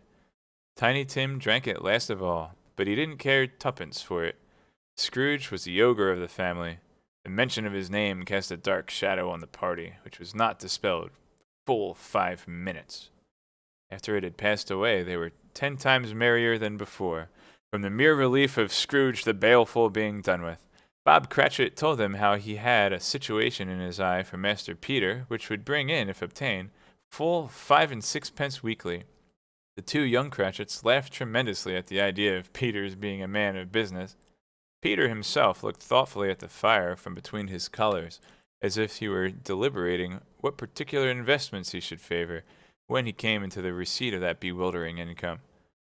Martha, who was a poor apprentice at a milliner's, then told them what kind of work she had to do and how many hours she had to work at a stretch, and how she meant to lie abed tomorrow morning for a good long rest, tomorrow being a holiday she passed at home. Also, how she had been a countess and a lord some days before, and how the lord was much about as tall as Peter, at which Peter pulled up his collar so high that you couldn't have seen his head if you had been there. All this time the chestnuts in the jug went round and by they had a song about a lost child traveling in the snow from Tiny Tim, who had a plaintive little voice, and sang it very well indeed. There was nothing of high mark in this. They were not a handsome family. They were not well dressed. Their shoes were far from being waterproof. Their clothes were scanty, and Peter might have known, and very likely did, the inside of a pawnbroker's. But they were happy, grateful, pleased with one another, and contented with the time. And when they faded, and looked happier yet in the bright sprinklings of the spirit's torch at parting, Scrooge had his eye upon them, and especially on Tiny Tim until the last. By this time it was getting dark, and snowing pretty heavily, and as Scrooge and the spirit went along the streets, the brightness of the roaring fires in kitchens, parlors, and all sorts of rooms was wonderful. Here the flickering of the blaze showed preparations for a cozy dinner, with hot plates baking through and through before the fire, and deep red curtains ready to be drawn to shut out cold and darkness. There, all the children of the house were running out into the snow to meet their married sisters, brothers, cousins, uncles, aunts, and the first to greet them. Here again were shadows on the window blinds of guests assembling, and there a group of handsome girls, all hooded and fur-booted, and all chattering at once, tripped lightly off to some near neighbor's house, where, woe upon the single man who saw them enter, artful witches, well they knew it, in a glow. But if you had judged from the numbers of people on their way to friendly gatherings, you might have thought that no one was at home to give them welcome when they got there. Instead of every house expecting company and piling up its fires half a chimney high. Blessings on it, how the ghost exulted, how it bared its breadth of breast and opened its capacious palm and floated on, outpouring with a generous hand its bright and harmless mirth on everything within its reach. The very lamplighter, who ran on before dotting the dusky street with specks of light, and who was dressed to spend the evening somewhere, laughed out loudly as the spirit passed, though little kenned the lamplighter that he had any company but Christmas. And now, without a word of warning from the ghost, they stood upon a bleak and desert moor, where monstrous masses of rude stone were cast about, as though it were the burial place of giants, and water spread itself wheresoever it listed, or would have done so, but for the frost that held it prisoner, and nothing grew but moss and furze and coarse rank grass. Down in the west the setting sun had left a streak of fiery red which glared upon the desolation for an instant, like a sullen eye, and frowning lower yet, It was lost in the thick gloom of darkest night. "What place is this?" asked Scrooge. A place where miners live, who labor in the bowels of the earth, returned the spirit. But they know me. See! A light shone from the window of a hut, and swiftly they advanced towards it. Passing through the wall of mud and stone, they found a cheerful company assembled round a glowing fire. An old man and woman, with their children and their children's children, and another generation beyond that, all decked out gaily in their holiday attire. The old man, in a voice that seldom rose above the howling of the wind upon the barren waste, was singing them a Christmas song. It had been very old song when he was a boy, and from time to time they all joined in the chorus. So surely as they raised their voices, the old man got quite blithe and loud, and so surely as they stopped, his vigor sank again. The spirit did not tarry here, but bade Scrooge hold his robe, and passing on above the moor, sped whither? Not to sea. To sea. To Scrooge's horror, looking back, he saw the last of the land, a frightful range of rocks behind him, and his ears were deafened by the thundering of water as it rolled and roared and raged among the dreadful caverns it had worn, and fiercely tried to undermine the earth. Built upon a dismal reef of sunken rocks, some league or so from shore, on which the waters chafed and dashed the wild earth through, there stood a solitary lighthouse. Great heaps of seaweed clung to its base, and storm birds, born of the wind, one might suppose as sea-water of the water, rose and fell about it like the waves they skimmed. But even here, 2 men who watched the light had made a fire, that through the loophole in the thick stone wall shed out a ray of brightness on the awful sea.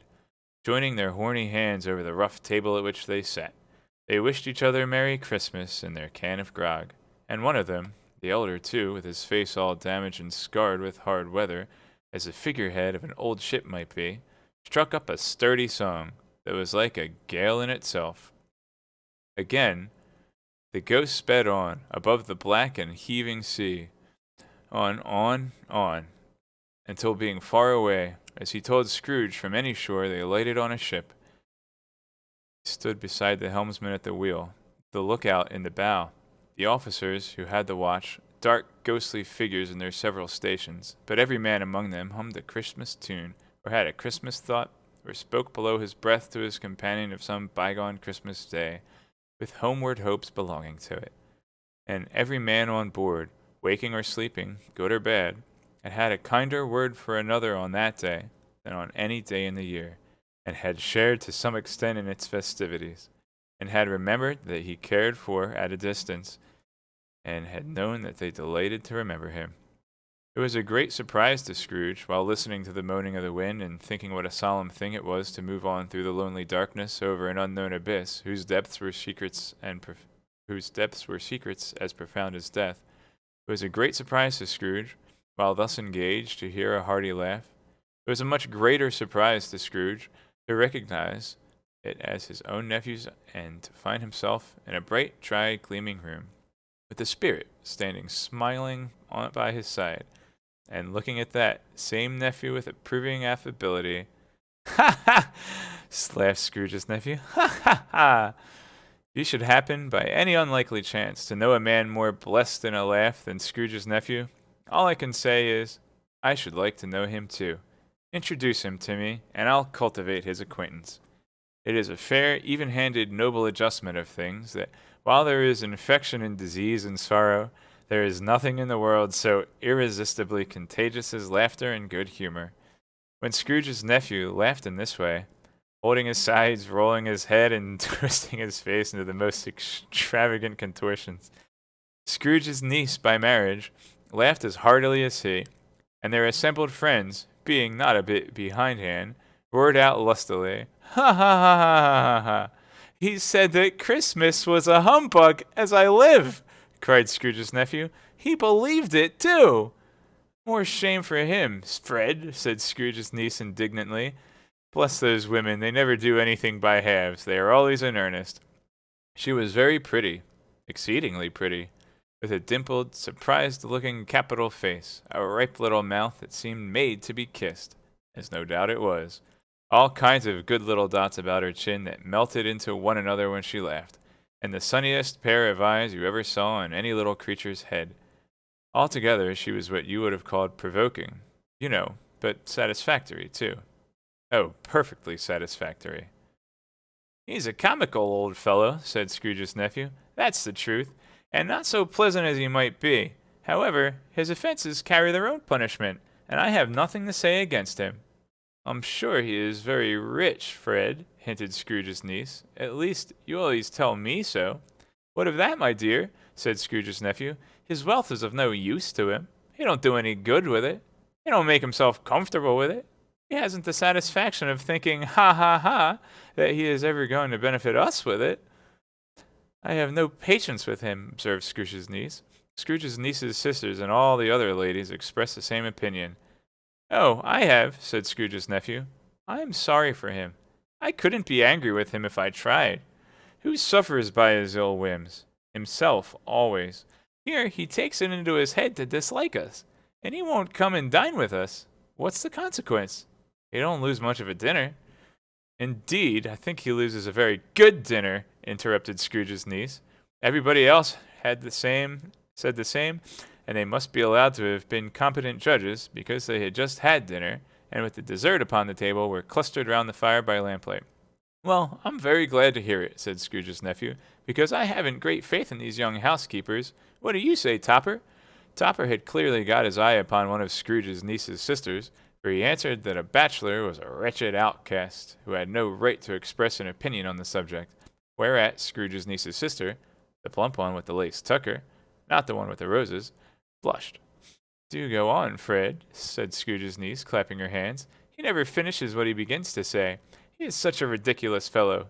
Scrooge's nephew revelled in another laugh, and it was as impossible to keep the infection off, though the plump sister tried hard to do it with aromatic vinegar.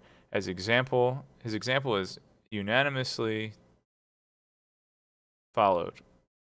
I was only going to say, said Scrooge's nephew, that the consequence of his taking a dislike to us, and not taking Mary with us, as I think, that he loses some pleasant moments which could do him no harm. I am sure he loses pleasanter companions than he can find in his own thoughts, either in his mouldy old office or his dusty chambers. I mean to give him the same chance every year, whether he likes it or not, for I pity him. He may rail at Christmas till he dies, but he can't help thinking better of it. I defy him. If he finds me going there in good temper year after year and saying, Uncle Scrooge, how are you? If it only puts him in the vein to leave his poor clerk £50, that's something. And I think I shook him yesterday. It was their turn to laugh now, at the notion of his shaking Scrooge. But being thoroughly good-natured and not much caring what they laughed at, so long as they laughed at any rate, he encouraged them in their merriment, and passed the bottle joyously. After tea, they had some music, for they were a musical family, and knew what they were about when they sung a glee or catch. I can assure you, especially Topper, who could growl away in the bass like a good one, and never swell the large veins in his forehead or get red in the face over it. Scrooge's niece played well upon the harp, and played, among other tunes, a simple little air, a mere nothing, you might learn to whistle it in 2 minutes, which had been familiar to the child who fetched Scrooge from the boarding school, as he had been reminded by the ghost of Christmas past. When this strain of music sounded, all the things that ghost had shown him came upon his mind.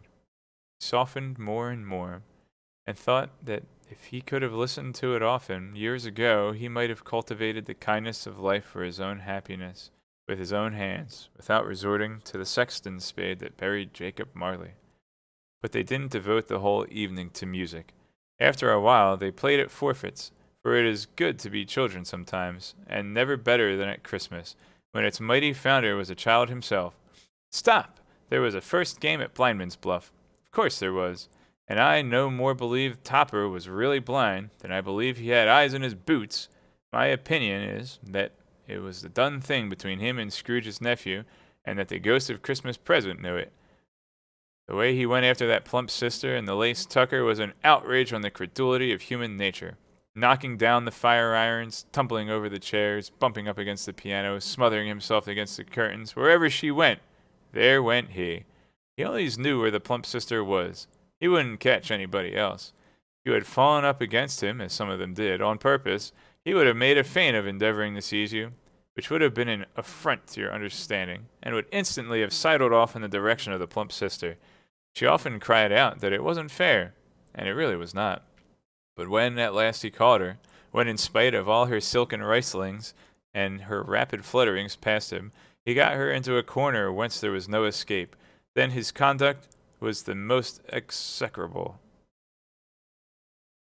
For his pretending not to know her, his pretending that it was necessary to touch her headdress and further to assure himself of her identity by pressing a certain ring upon her finger and a certain chain about her neck, was vile, monstrous.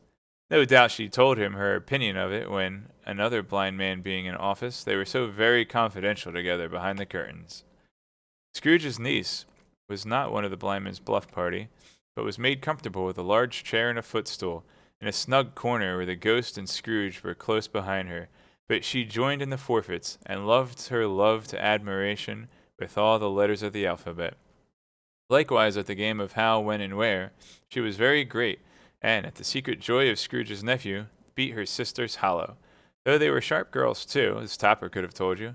There might have been 20 people there, young and old, but they all played, and so did Scrooge, for wholly forgetting in the interest he had in what was going on that his voice made no sound in their ears. He sometimes came out with his guess quite loud, and very often guessed right, too, for the sharpest needle, best Whitechapel warranted not to cut in the eye, was not sharper than Scrooge, blunt as he took it in his head to be. The ghost was greatly pleased to find him in this mood, and looked upon him with such favor that he begged like a boy to be allowed to stay until the guest departed. But this, the spirit said, could not be done. "Here is a new game," said Scrooge. "1/2 hour, spirit, only one." It was a game called Yes and No, where Scrooge's nephew had to think of something, and the rest must find out what, he only answering to their questions yes or no, as the case was. The brisk fire of questions to which he was exposed elicited from him that he was thinking of an animal, a live animal, rather a disagreeable animal, a savage animal, an animal that growled and grunted sometimes, and talked sometimes, and lived in London, and walked about the streets, and wasn't made a show of, and wasn't led by anybody, and didn't live in a menagerie, and was never killed in a market, and was not a horse, or an ass, or a cow, or a bull, or a tiger, or a dog, or a pig, or a cat, or a bear. At every fresh question that was put to him, this nephew burst into a fresh roar of laughter, and was so inexpressibly tickled that he was obliged to get up off the sofa and stamp. At last the plump sister, falling into a similar state, cried out, "I have found it, Fred! I know what it is, Fred! I know what it is!" "What is it?" cried Fred. "It's your Uncle Scrooge!" Which it certainly was.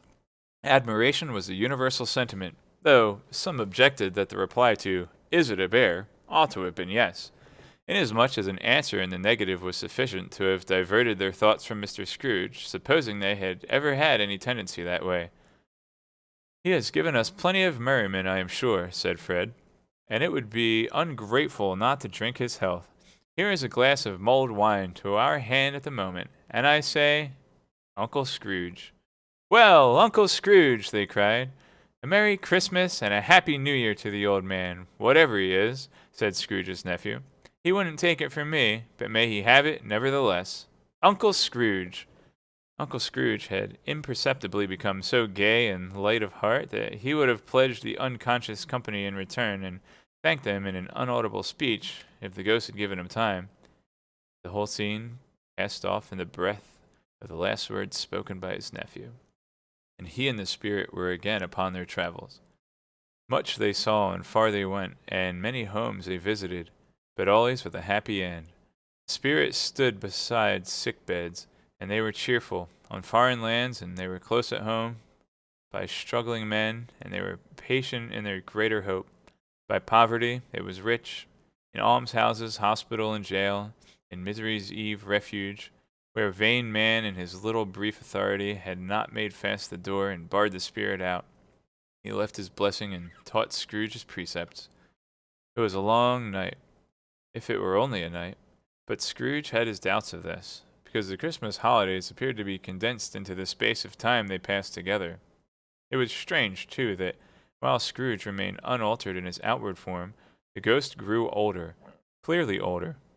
Scrooge had observed this change, but never spoke of it until they left the children's 12th night party. When looking at the spirit as they stood together in an open place, he noticed that its hair was gray. "Are spirits' lives so short?" asked Scrooge. "My life upon this globe is very brief," replied the ghost. "It ends tonight." "Tonight?" cried Scrooge. "Tonight at midnight. Hark! The time is drawing near." The chimes were ringing the 3/4 past 11 at that moment. "Forgive me if I am not justified in what I asked," said Scrooge, looking intently at the spirit's robe, "but I see something strange and not belonging to yourself protruding from your skirts. Is it a foot or a claw?" "It might be a claw, for flesh there is upon it," was the spirit's sorrowful reply. "Look here." From the foldings of its robe it brought 2 children, wretched, abject, frightful, hideous, miserable. They knelt down at its feet and clung upon the outside of its garment. "Oh, man! Look here! Look down here!" exclaimed the ghost. They were a boy and a girl, yellow, meager, ragged, scowling, wolfish, but prostrate, too, in their humility. Where graceful youth should have filled their features out and touched them with its freshest tints, a stale and shriveled hand like that of age had pinched and twisted them and pulled them into shreds. Where angels might have sat enthroned, devils lurked and glared out menacing. No change, no degradation, no perversion of humanity in any grade through all the mysteries of the wonderful creation has monsters half so horrible and dread. Scrooge started back appalled. Having them shown to him in this way, he tried to say they were fine children, but the words choked themselves rather than be parties to a lie of such enormous magnitude. "Spirit, are they yours?" Scrooge could say no more. "They are man's," said the spirit, looking down upon them, "and they cling to me, appealing from their fathers. This boy is ignorance, this girl is want. Beware them both, and all of their degree, but most of all, beware this boy, for on his brow I see that written which is doom, unless the writing be erased. Deny it!" cried the spirit, stretching out his hands toward the city. "Slander those who tell it ye. Admit it for your factious purposes, and make it worse, and bide the end." "They no refuge or resource?" cried Scrooge. "Are there no prisons?" said the spirit, turning on him for the last with his own words. "Are there no workhouses?" The bell struck 12. Scrooge looked about him for the ghost and saw it not. At last the strokes ceased to vibrate. He remembered that prediction of old Jacob Marley, and lifting up his eyes, beheld a solemn phantom, draped and hooded, coming like a mist along the ground towards him. Stave 4. The Last of the Spirits. The phantom slowly, gravely, silently approached. When it came near him, Scrooge bent down upon his knee, for in the very air through which this spirit moved, it seemed to scatter gloom and mystery. Thanks, Vitor and Jet from before. It was shrouded in a deep black garment, which concealed its head, its face, its form, and left nothing of it visible, save one outstretched hand. But for this, it would have been difficult to detach its figure from the night, and separate it from the darkness by which it was surrounded. He felt that it was tall and stately when it came beside him, and that its mysterious presence filled him with a solemn dread. He knew no more, for the spirit never spoke nor moved. "I am in the presence of the ghost of Christmas yet to come," said Scrooge. The spirit answered not, but pointed onward with its hand. "You are about to show me shadows of the things that have not happened, but will happen in the time before us," Scrooge pursued. "Is that so, spirit?" The upper portion of the garment was contracted for an instant in its folds, as if the spirit had inclined its head. That was the only answer he received. Although well used to the ghostly company by this time, Scrooge feared the silent shape so much that his legs trembled beneath him, and he found that he could hardly stand when he prepared to follow it. The spirit paused for a moment, and observing his condition and giving him no time to recover. But Scrooge was all the worse for this. It thrilled him with a vague, uncertain horror to know that behind the dusky shroud there were ghostly eyes intently fixed upon him, while he, though he stretched his own to the utmost, could see nothing but a spectral hand in one great heap of black. "Ghost of the future!" he exclaimed. "I fear you more than any spectre I have seen. But as I know your purpose is to do me good, and as I hope to live to be another man from what I was, I am prepared to bear your company, and do it with a thankful heart. Will you not speak to me?" Gave him no reply. The hand was pointed straight before them. "Lead on," said Scrooge. "Lead on. The night is waning fast, and it is precious time to me, I know. Lead on, spirit." The phantom moved away as it had come toward him. Scrooge followed in the shadow of its dress, which bore him up, he thought, and carried him along. They scarcely seemed to enter the city, for the city, rather, seemed to spring up about them, and encompass them of its own act. But there they were in the heart of it, on 'change, amongst the merchants, who hurried up and down and chinked the money in their pockets and conversed in groups and looked at their watches and trifled thoughtfully with their great gold seals and so forth. Scrooge had seen them often. The spirit stopped beside one little knot of businessmen. Observing that the hand was pointed to them, Scrooge advanced to listen to their talk. "No," said a great fat man with a monstrous chin, "I don't know much about it either way. I only know that he's dead." "When did he die?" inquired another. "Last night, I believe." "Why, what was the matter with him?" asked a third, taking a vast quantity of snuff out of a large snuff-box. "I thought he'd never die." "God knows," said the first with a yawn. "What about his done with his money?" asked a red-faced gentleman with a pendulous excrescence on the end of his nose that shook the gills of a turkey-cock. "I haven't heard," said the man with the large chin, yawning. "Left it to his company, perhaps. He hasn't left it to me, that's all I know." This pleasantry was received with a general laugh. "It's likely to be a very cheap funeral," said the same speaker, "for upon my life, I don't know of anybody to go to it. Suppose we make up a party and volunteer?" "I don't mind going if lunch is provided," observed the gentleman with the excrescence on his nose, "but I must be fed if I make one." Another laugh. "Well, I am the most disinterested among you after all," said the first speaker, "for I never wear black gloves and I never eat lunch. but I'll offer to go if anybody else will. But I come to think of it, I'm not at all sure that I wasn't his most particular friend, for we used to stop and speak whenever we met. Bye-bye." Speakers and listeners strolled away and mixed with other groups. Scrooge knew the man and looked towards the spirit for an explanation.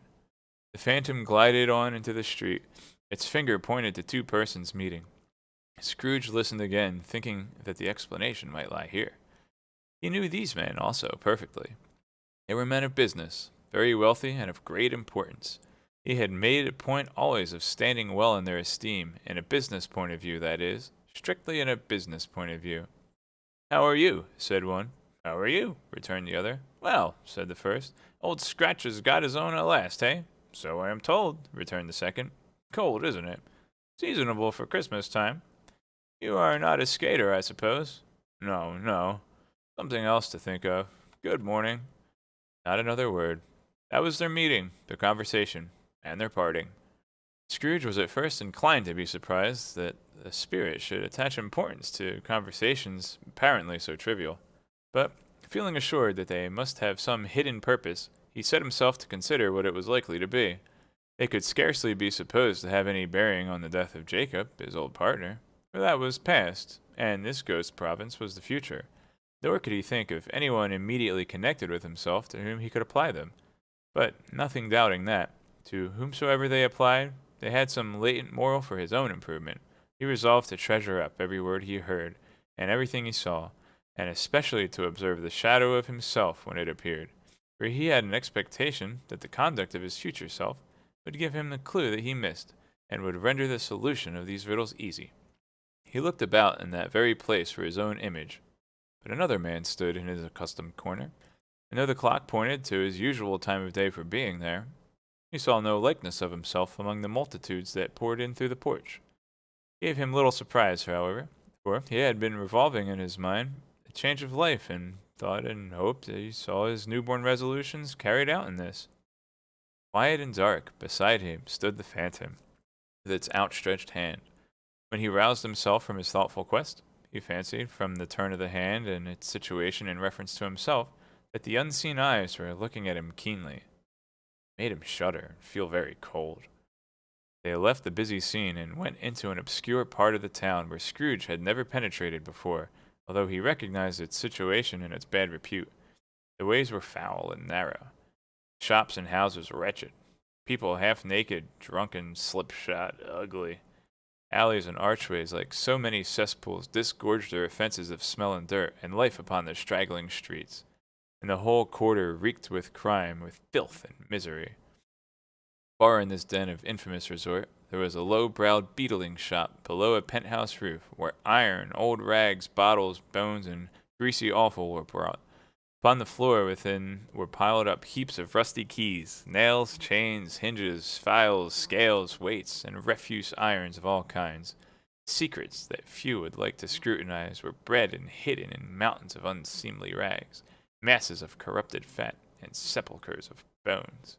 Sitting in among the wares he dealt in, by a charcoal stove made of old bricks, was a gray-haired rascal, nearly 70 years of age, who had screened himself from the cold air without by a frowsy curtaining of miscellaneous tatterings hung up on a line, and smoked his pipe in a luxury of calm retirement. Scrooge and the Phantom came into the presence of this man, just as a woman with a heavy bundle slunk into the shop. But she had scarcely entered when another woman, similarly laden, came in too, and she was closely followed by a man in faded black, who was no less startled by the sight of him than they had been upon the recognition of each other. After a short period of blank astonishment, in which the old man with the pipe had joined them, they all three burst into a laugh. "Let the charwoman alone be the first," cried she who had entered first. "Let the laundress alone be the second.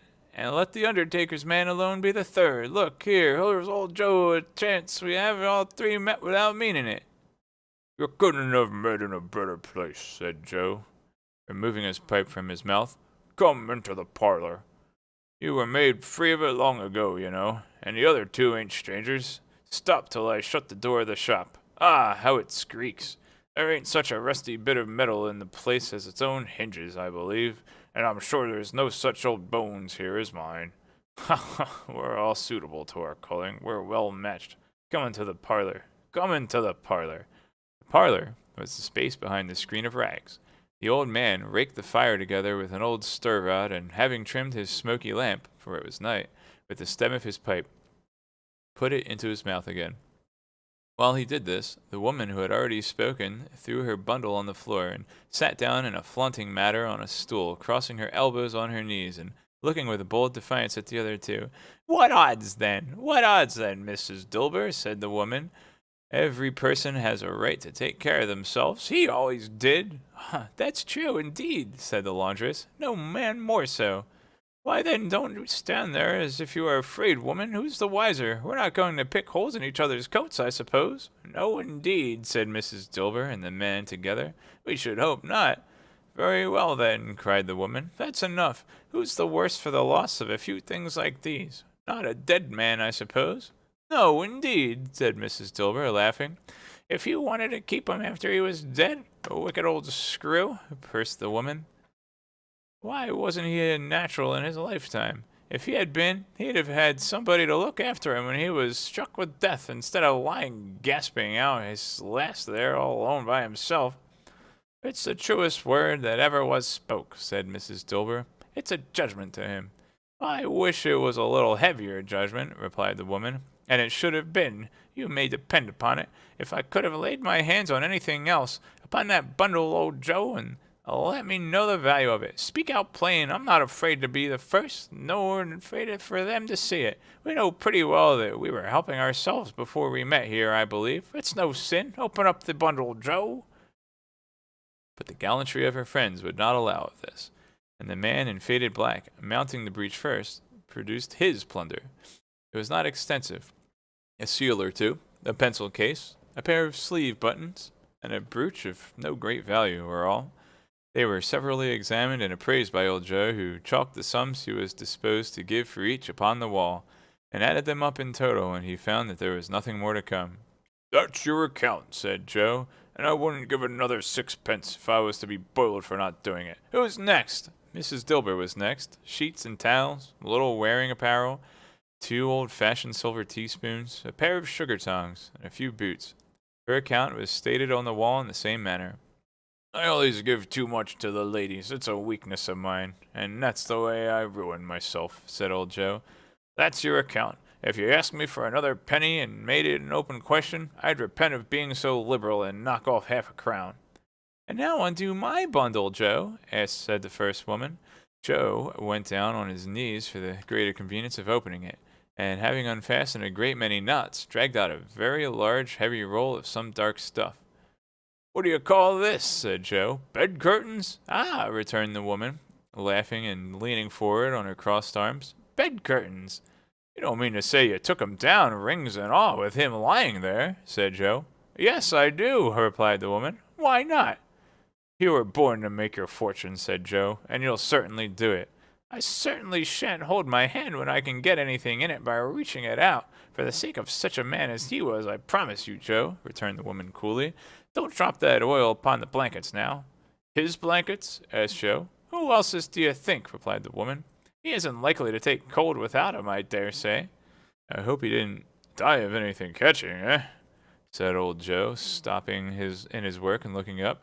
"Don't you be afraid of that," returned the woman. "I ain't so fond of his company that I'd loiter about him for such things, if he did. Ah!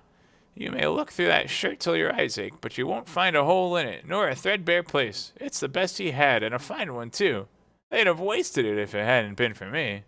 "What do you call wasting of it?" asked old Joe. "Putting it in him to be buried in, to be sure," replied the woman with a laugh. "Somebody was fool enough to do it, but I took it off again. If calico ain't good enough for such a purpose, it isn't good enough for anything. It's quite as becoming to the body. He can't look uglier than he did in that one." Scrooge listened in this dialogue in horror. As they sat grouped about their spoil, and the scanty light afforded by the old man's lamp, he viewed them with a detestation and disgust which could hardly have been greater, though they had been obscene demons, marketing the corpse itself. "Ha ha!" laughed the same woman, when old Joe, producing a flannel bag with money in it, tore out the several gains upon the ground. "This is the end of it, you see. He frightened everyone away from him while he was alive, to profit us when he was dead. Ha ha ha!" "Spirit!" said Scrooge, shuddering from head to foot. I see. The case of this unhappy man might be my own. My life tends that way now. Merciful heaven, what is this?" He recoiled in terror, for the scene had changed, and now he almost touched a bed, a bare, uncurtained bed, on which, beneath a ragged sheet, there lay something covered up, which, though it was dumb, announced itself in an awful language. The room was very dark, too dark to be observed with any accuracy, though Scrooge glanced round it in obedience to a secret impulse, anxious to know what kind of room it was. A pale light, rising in the outer air, fell straight upon the bed, and on it, plundered and bereft, unwatched, unwept, uncared for, was the body of this man. Scrooge glanced towards the phantom. Its steady hand was pointed to the head. The cover was so carelessly adjusted that the slightest raising of it, motion of a finger upon Scrooge's part, would have disclosed the face. He thought of it, felt how easy it would be to do, and longed to do it, but had no more power to withdraw the veil than to dismiss the spectre at his side. "O cold, cold, rigid, dreadful death, set upon thine altar here, and dress it with such terrors as thou hast at thy command. For this is thy dominion. But of the loved, revered, and honored head, thou canst not turn one hair to thy dread purposes, or make one fear odious. It is not that the hand is heavy, and will fall down when released. It is not that the heart and pulse are still, but that the hand was open, generous, and true. The heart brave, warm, and tender, and the pulse a man's. Strike, Shadow, strike, and see his good deeds springing from the wound to sow the world with life immortal." No voice pronounced these words in Scrooge's ears, and yet he heard them when he looked upon the bed. He thought, If this man's could be raised up now, what would be his foremost thoughts? Avarice, hard dealing, raping cares. They have brought him to a rich end, truly. He lay in the dark, empty house, with not a man, a woman, or a child to say that he was kind to me, and this or that, or for the memory of one kind word I will be kind to him. A cat was tearing at the door, and there was a sound of gnawing rats beneath the hearthstone. What they wanted in the room of death, and why they were so restless and disturbed, Scrooge did not dare to think. "Spirit," he said, "this is a fearful place. In leaving it, I shall not leave its lesson. Trust me. Let us go." Still the ghost pointed with an unmoved finger to the head. "I understand you," Scrooge returned, "and I would do it if I could. But I have not the power, Spirit. I have not the power." Again it seemed to look upon him. "There is any person in the town who feels emotion caused by this man's death," said Scrooge, quite agonized. "Show that person to me, Spirit, I beseech you." The phantom spread its dark robe before him for a moment, like a wing, and withdrawing it, revealed a room by daylight where a mother and her child were. She was expecting someone, and with anxious eagerness, for she walked up and down the room, started at every sound, looked out from the window, glanced at the clock, tried, but in vain, to work with her needle, hardly bear the voices of her children in their play. At length, the long-expected knock was heard. She hurried to the door, and met her husband, a man whose face was careworn and depressed, though he was young. There was a remarkable expression in it now, a kind of serious delight of which he felt ashamed, and which he struggled to repress. He sat down to the dinner that had been hoarding for him by the fire, and she asked him faintly, "What news?" which was not until after a long silence. He appeared embarrassed how to answer. "Is it good?" she said, "or bad?" to help him. "Bad," he answered. "We are quite ruined?" "No, there is hope yet, Caroline." "If he relents," she said, amazed, "there is.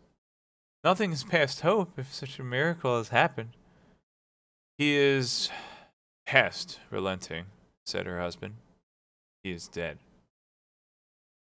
She was a mild and patient creature, if her face spoke truth, but she was thankful in her soul to hear it, and she said so with clasped hands. She prayed forgiveness the next moment and was sorry, but the first was the emotion of her heart. "What the half-drunken woman whom I told you of last night said to me when I tried to see him and obtain a week's delay, and what I thought was a mere excuse to avoid me, turns out to have been quite true. He was not only very ill, but dying then." "To whom will our debt be transferred?" "I don't know.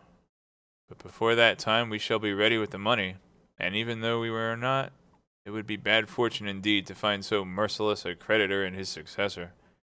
We may sleep tonight with light hearts, Caroline." Yes, soften it as they would, their hearts were lighter. The children's faces, hushed and clustered around to hear what they so little understood, were brighter, and it was a happier house for this man's death. The only emotion that the ghost could show him caused by the event was one of pleasure. "Let me see some tenderness connected with the death," said Scrooge, "or that dark chamber, Spirit, which we left just now, will be forever present to me." The ghost conducted him through several streets familiar to his feet, and as they went along, Scrooge looked here and there to find himself, but nowhere was he to be seen. They entered poor Bob Cratchit's house, the dwelling he had visited before, and found the mother and the children seated round the fire. Quiet. Very quiet. The noisy little Cratchits were as still as statues in one corner, and sat looking up at Peter, who had a book before him. The mother and her daughters were engaged in sewing, but surely they were very quiet. And he took a child and set him in the midst of them. Where had Scrooge heard those words? He had not dreamed them. The boy must have read them out as he and the spirit crossed the threshold. Why did he not go on? The mother laid her work upon the table, and put her hand up to her face. "Color hurts my eyes," she said. "The color? Ah, poor Tiny Tim. They're better now again, said Cratchit's wife. It makes them weak by candlelight, and I wouldn't show weak eyes to your father when he comes home for the world. It must be near his time. Past it, rather, Peter answered, shutting up his book. But I think he has walked a little slower than he used these last few evenings, Mother. They were very quiet again. At last, she said, and in a steady, cheerful voice that only faltered once. I have known him to walk with Tiny Tim upon his shoulder very fast indeed. So have I, cried Peter, often. And so have I, exclaimed another, so had all. He was very light to carry, she resumed, intent upon her work, and his father loved him so that it was no trouble, no trouble. And there is your father at the door. She hurried out to meet him, and little Bob and his comforter, he had need of it, poor fellow, came in. His tea was ready for him on the hob, and they all tried who should help him to it the most. Then the two youngest Cratchits got upon his knees and laid each child a little cheek against his face, as if they said, Don't mind it, father, don't be grieved. Bob was very cheerful with them, and he spoke pleasantly to all the family. He looked at the work upon the table and praised the industry and speed of Mrs. Cratchit and the girls. They would be done long before Sunday, he said. Sunday? You went today, then, Robert? Said his wife. Yes, my dear, returned Robert. I wish you could have gone. It would have done you good to see how green the place it is. But you'll see it often. I promised him that I would walk there on a Sunday. My little child, cried Bob. My little child. He broke down all at once. He couldn't help it. If he could have helped it, he and his wife would have been farther apart perhaps than they were. He left the room and went upstairs into the room above, which was lighted cheerfully and hung with Christmas. There was a chair set close beside the child, and there were signs of some one having been there lately. Poor Bob sat down in it, and when he had thought a little and composed himself, kissed the little face. He was reconciled to what had happened and went down again, quite happy. They drew about the fire and talked, the girls and mothers working still. Bob told them of the extraordinary kindness of Mr. Scrooge's nephew, whom he had scarcely seen but once, and who, meeting him in the street that day, and seeing that he looked just a little down, you know, said Bob, inquired what had happened to distress him. On which, Bob said, for he is the pleasantest spoken gentleman you ever heard, I told him, I am heartily sorry for it, Mr. Cratchit, he said, and heartily sorry for your good wife. By the by, how he ever knew that, I don't know. Knew what, my dear? Why, that you were a good wife, replied Bob. Everybody knows that, said Peter. Ha! Very well observed, my boy, cried Bob. I hope they do. Heartily sorry, he said, for your good wife.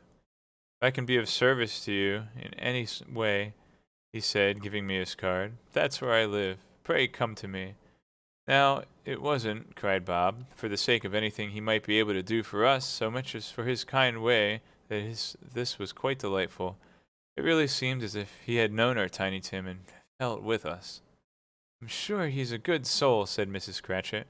You would be sure of it, my dear, returned Bob, if you saw and spoke to him. I shouldn't be at all surprised, mark what I say, if he got Peter a better situation. Only hear that, Peter, said Mrs. Cratchit. And then, cried one of the girls, Peter will be keeping company with someone, and setting up for himself. Get along with you, retorted Peter, grinning.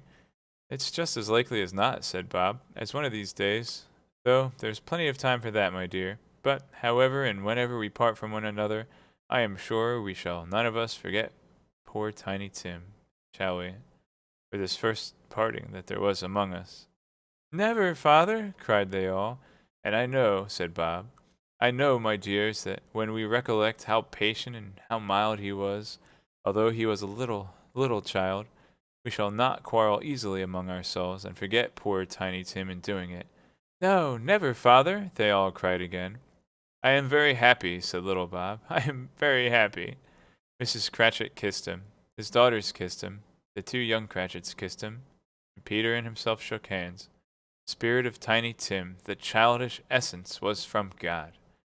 Spectre, said Scrooge, something informs me that our parting moment is at hand. I know it, but I do not know how.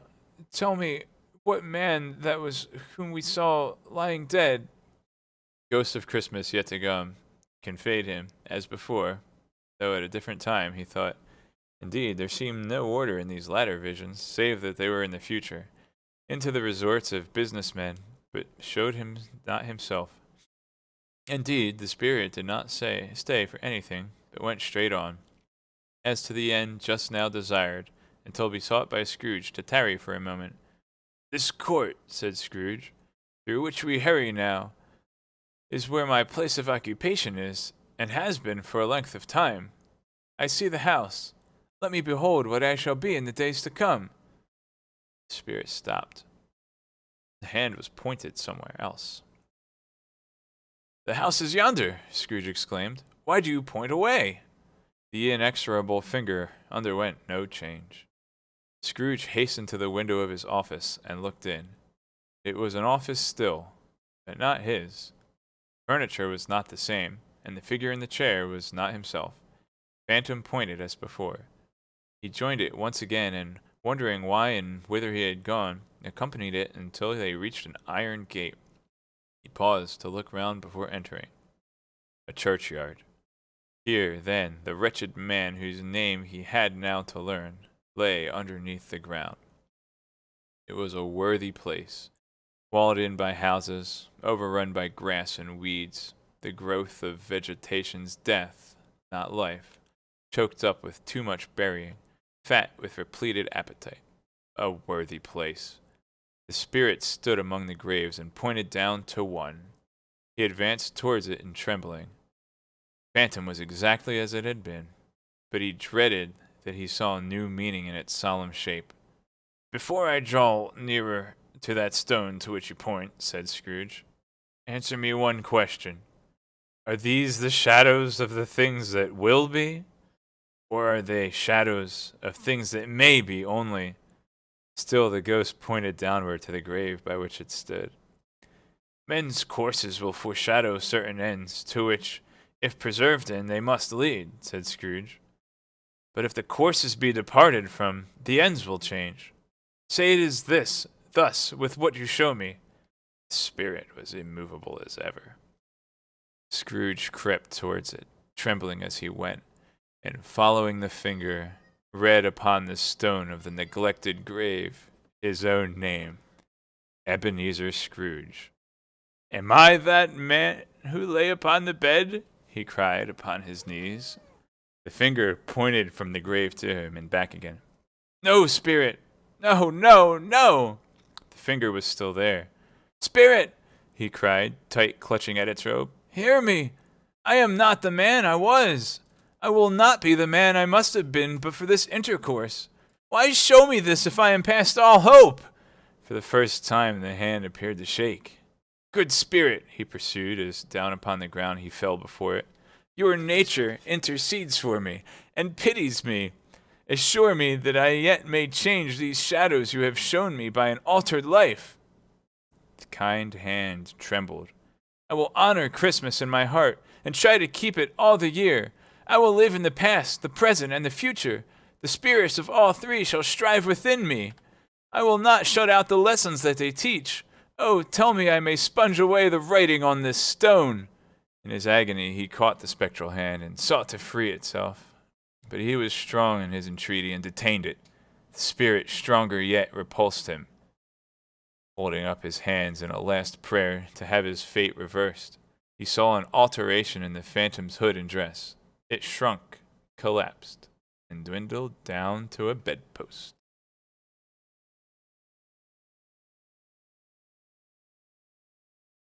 Stave 5. The end of it. Yes, and the bedpost was his own. The bed was his own. The room was his own. Best and happiest of all, the time before him was his own, to make amends in. I will live in the past, present, and the future, Scrooge repeated as he scrambled out of bed.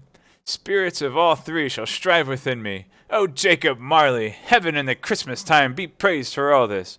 I say it on my knees, old Jacob, on my knees. He was so fluttered and so glowing with his good intentions that his broken voice would scarcely answer to his call.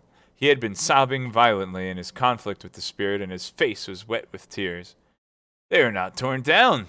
cried Scrooge, folding one of his bed curtains in his arms. "They are not torn down, rings and all! They are here!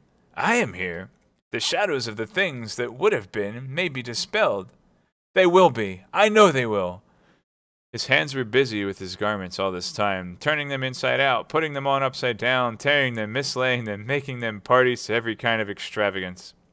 "I don't know what to do!" cried Scrooge, laughing and crying in the same breath, and making a perfect lacoon of himself with his stockings. "I am as light as a feather. I am as happy as an angel. I am as merry as a schoolboy. I am as giddy as a drunken man. A Merry Christmas to everybody. A Happy New Year to all the world. Hello there! Whoop! Hello!" He had frisked into the sitting room and was now standing there, perfectly winded. "There's the saucepan that the gruel was in," cried Scrooge, starting off again and growing round the fireplace. "There's the door by which the ghost of Marley entered. There's the corner where the ghost of Christmas present sat. There's the window where I saw the wandering spirits. It's all right. It's all true. It all happened." Really, for a man who had been out of practice for so many years, it was a splendid laugh, a most illustrious laugh, the father of a long, long line of brilliant laughs. "I don't know what day of the month it is," said Scrooge. "I don't know how long I have been among the spirits. I don't know anything. I'm quite a baby. Never mind, I don't care. I'd rather be a baby. Hello, whoop, hello there." He was checked in his transports by the churches ringing out, the lustiest peals he had ever heard. Clash, clang, hammer, ding, dong, bell, bell, dong, ding, hammer, clang, clash. Oh, glorious, glorious! Running to the window, he opened it and put out his head. No fog, no mist. Clear, bright, jovial, stirring cold. Cold, piping for the blood to dance to. Golden sunlight, heavenly sky, sweet fresh air, merry bells. Oh, glorious, glorious! "What's today?" cried Scrooge, calling downward to a boy in Sunday clothes who perhaps had loitered in to look about him. "Eh?" returned the boy with all his might of wonder. "What's today, my fine fellow?" said Scrooge. "Today?" replied the boy. "Why, Christmas Day." "It's Christmas Day," said Scrooge to himself. "I haven't missed it. The spirits have done it all in one night. They can do anything they like. Of course they can. Of course they can. Hello, my fine fellow." "Hello," returned the boy. "Do you know the Poulterers in the next street but one at the corner?" Scrooge inquired. "Oh, I should hope I did," replied the lad. "An intelligent boy," said Scrooge. "A remarkable boy. Do you know whether they've sold the prize turkey that was hanging up there? Not the little prize turkey, the big one." "What? The one as big as me?" returned the boy. "What a delightful boy," said Scrooge. "It's a pleasure to talk to him. Yes, my buck."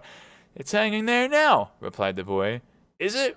said Scrooge. "Go and buy it." "Walk, exclaimed the boy.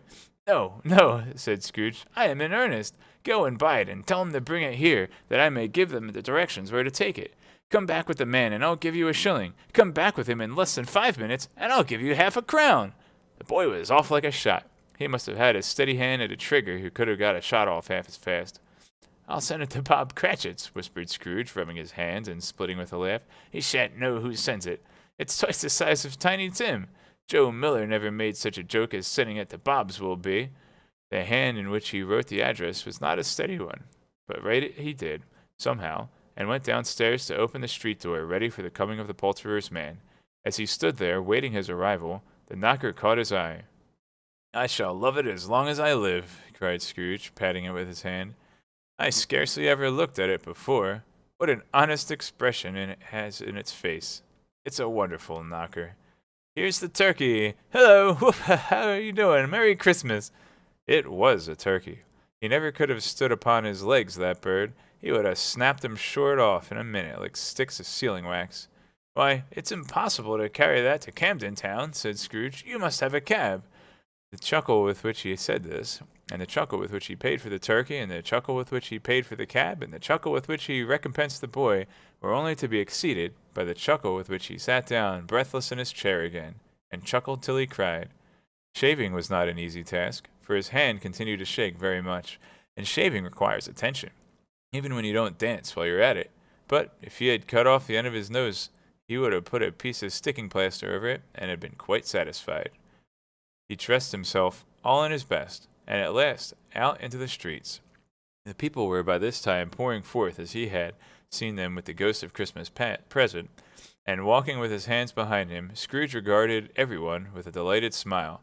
He looked so irresistibly pleasant, in a word, that 3 or 4 good-humored fellows said, "Good morning, sir, and Merry Christmas to you." And Scrooge said often afterwards that of all the blithe sounds he had ever heard, those were the blithest in his ears.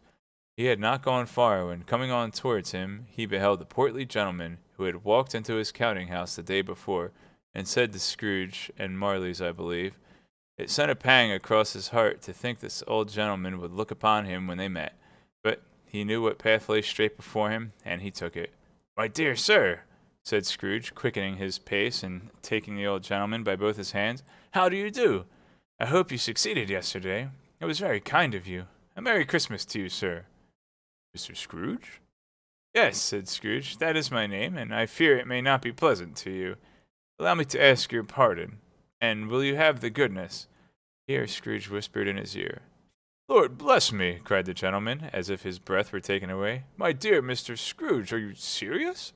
"If you please," said Scrooge. "Not a farthing less. A great many back payments are included in it, I assure you.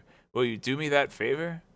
"My dear sir," said the man, shaking hands with him, "I don't know what to say to such "Don't say anything, please," retorted Scrooge. "Come and see me. Will you come and see me?" "I will," cried the old gentleman, and it was clear he meant to do it.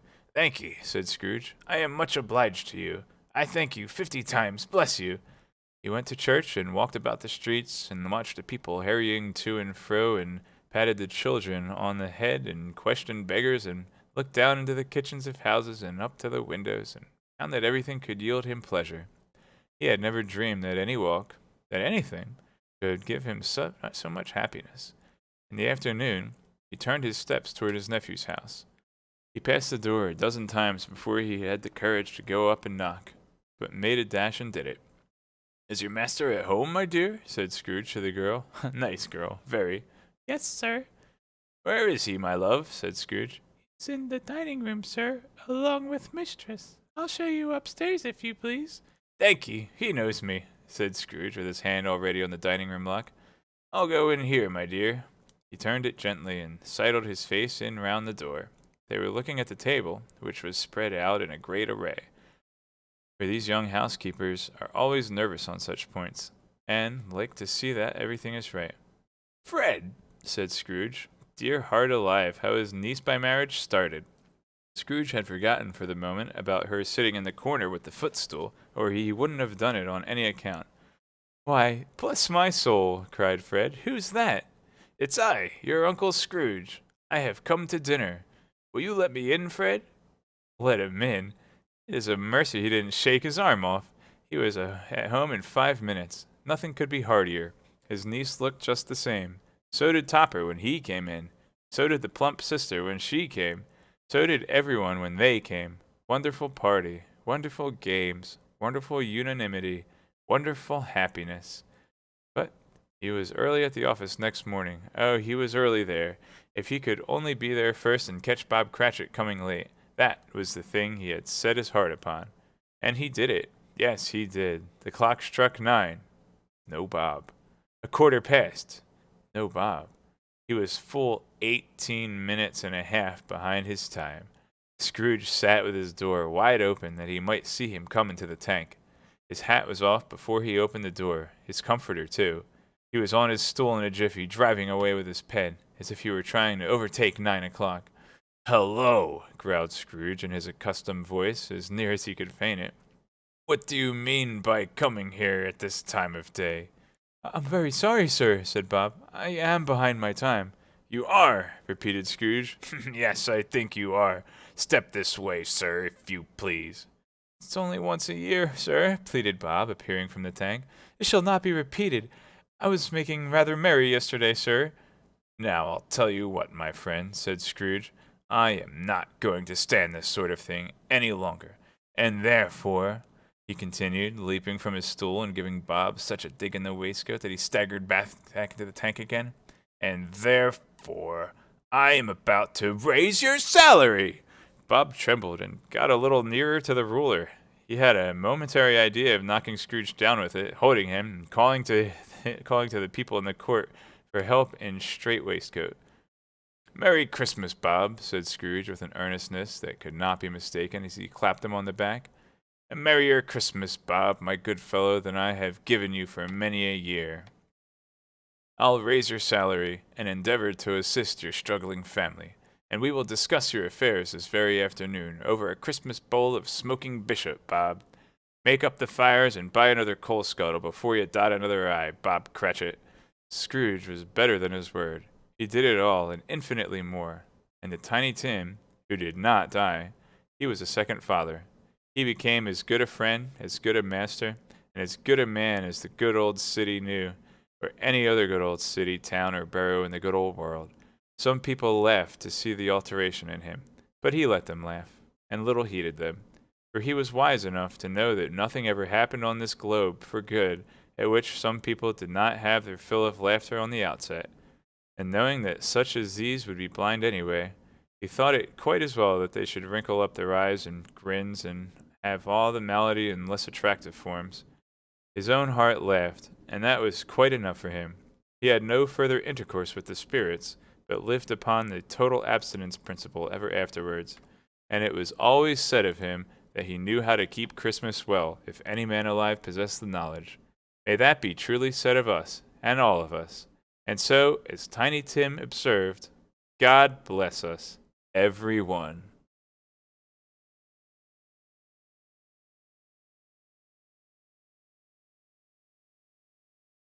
Yay. World record.